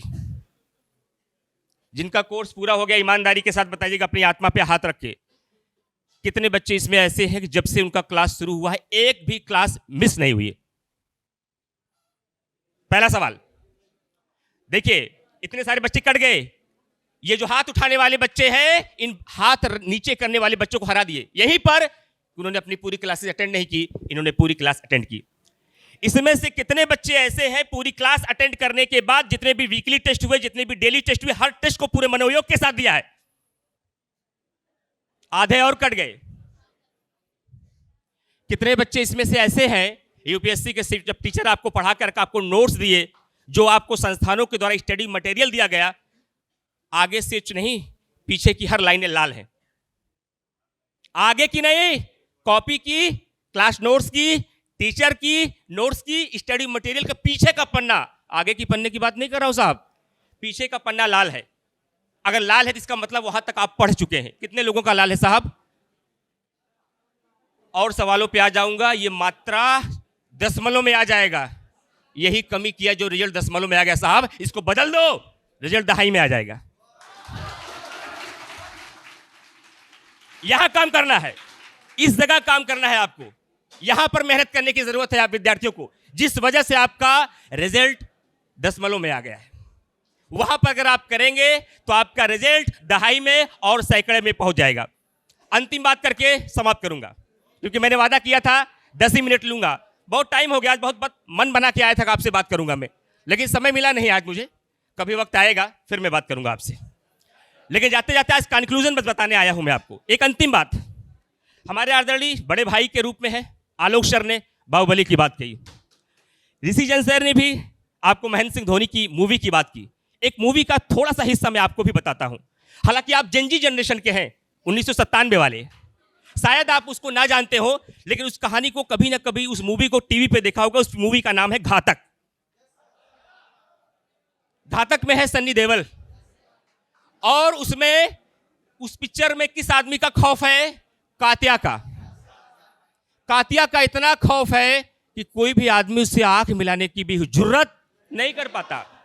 अमरीश पुरी सन्नी देओल का पिता है, कैंसर से पीड़ित है, बिस्तर पर लेटा है, और अपने बेटे सन्नी देओल से कहता है, बेटा काशी, डर कातिया नहीं है, डर कातिया का डर जो लोगों के दिलों में छिपा हुआ कातिया का डर है, प्रॉब्लम वो है।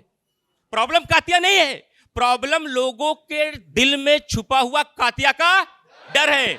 और उस डर को निकाल दो, ऐसा वक्त लाओ एक बच्चा भी कातिया से भिड़ जाए, कातिया खुद ब खुद मर जाएगा। जो पूरे समाज के लोगों में दिल में कातिया का डर छिपा हुआ है, इस डर को निकाल दो, एक बच्चा भी वक्त आए कि कातिया से भिड़ जाए, कातिया खुद ब खुद मर जाएगा। आपका डर क्या है? यूपीएससी। और उसी डर को अपने दिल से निकाल देना है। निकालने का काम ये यूपीएससी की टीम करेगी, यूपीएससी खुद ब खुद निकल जाएगा। विदा लेता हूं, आज वक्त बहुत कम है, लेकिन मैंने अपने मित्रों से कहा मेरा आना यहां जरूरी है, मैं आऊंगा मंच पे, लेकिन बोलूंगा कुछ भी।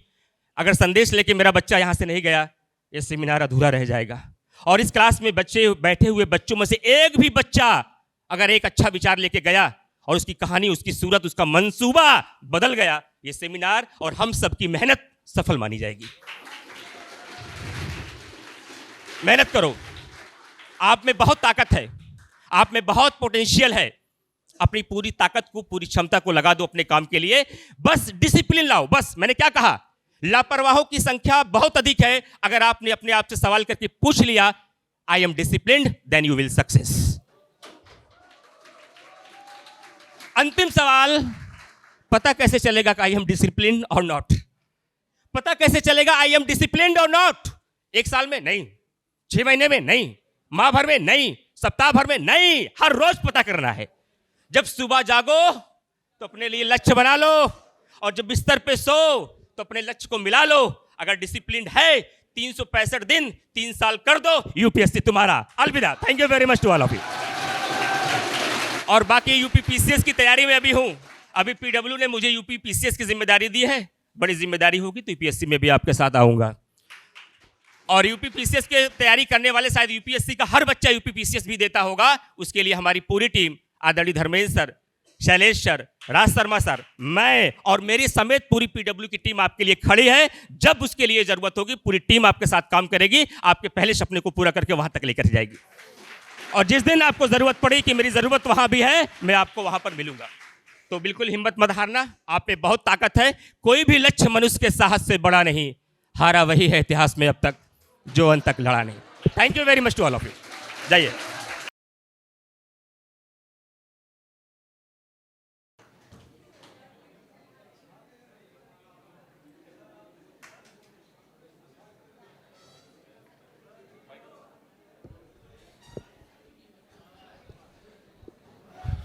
बस मैं कंक्लूड कर दे रहा हूं। आवाज आ रही है? बस मैं कंक्लूड कर दे रहा हूं। सुमित सर तो शायद चले गए हैं। सुमित सर हैं क्या? अच्छा, सुमित सर चले गए हैं, तो मैं उसको कंक्लूड कर देता हूं। पीडब्ल्यू वनली आईएएस को आप सभी छात्रों की तरफ से मैं एक वादा करना चाहता हूं। इमरान सर ने भी अभी ललकारा, आप लोगों को ललकारा, तो मैं इमरान सर को भी आपकी ललकार से एक बार परिचित करा देता हूं। मैं हमेशा से कहता हूं 82.5 डिग्री ईस्ट जहां से हम सब लोग हैं, उनकी रगों में लहू नहीं दौड़ता, सपना और जुनून दौड़ता है।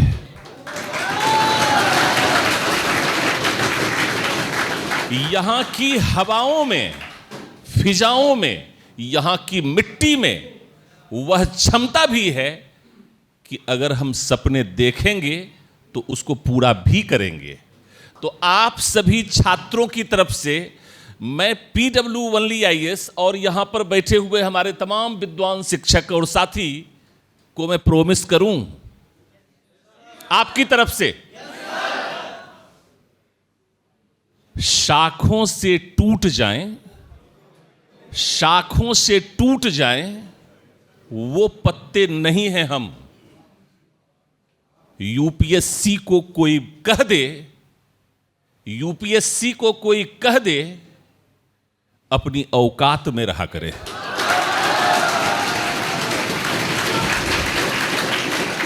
झुक झुक कर सीधा खड़ा हुआ, झुक झुक कर सीधा खड़ा हुआ, अब झुकने का शौक नहीं, अपने ही हाथों रचा स्वयं, अपने ही हाथों रचा स्वयं, अब तुमसे मिटने का खौफ नहीं। तुम हालातों की भट्टी में, तुम हालातों की भट्टी में जब जब भी मुझको झोंकोगे, तब तपकर सोना बनूंगा मैं, आखिर तुम मुझको कब तक रोकोगे। सफलता को प्राप्त करना आपकी नियति है, आपका भाग्य है, और लगातार आपको इस रास्ते पर चलते जाना है, कंसिस्टेंसी, डिसिप्लिन को बनाकर रखना है। हमारी शुभकामनाएं, और PW हमेशा आपके साथ है। हम डिफरेंट कोर्सेज के माध्यम से कोचिंग के दौरान और कोचिंग के पश्चात जो समस्याएं होती हैं उस पर मैं बातचीत आज नहीं कर पाए, चूंकि हमारे बहुत सारे विद्वान शिक्षक थे। देखो, कोचिंग के दौरान भी समस्याएं होती हैं, बहुत सारी समस्याएं, बहुत सारी चुनौतियां हैं, उन पर हम लोग अध्ययन कर रहे हैं। उसका पूरा समाधान करने के लिए हम आप सभी छात्रों के लिए विशेष कार्यक्रम लाने जा रहे हैं। उसकी घोषणा हम बहुत जल्द करेंगे। कोचिंग के पश्चात, तैयारी के दौरान जिन समस्याओं का आप सामना कर रहे हैं, उन सभी समस्याओं का समाधान भी हम लेकर आएंगे। उसके लिए भी हम कार्यक्रम देंगे, क्योंकि हम इस बात को जानते हैं कि हम जेन जी के जमाने से हैं। हम सिर्फ समस्याओं पर बातचीत नहीं, बल्कि हमें समाधान चाहिए, और उसी समाधान के साथ PW ओनली IAS आपसे वादा करता है कि हम डिफरेंट कार्यक्रम के माध्यम से आपके बीच आ रहे हैं। इंतजार कीजिए, स्टे ट्यून्ड। बहुत बहुत धन्यवाद।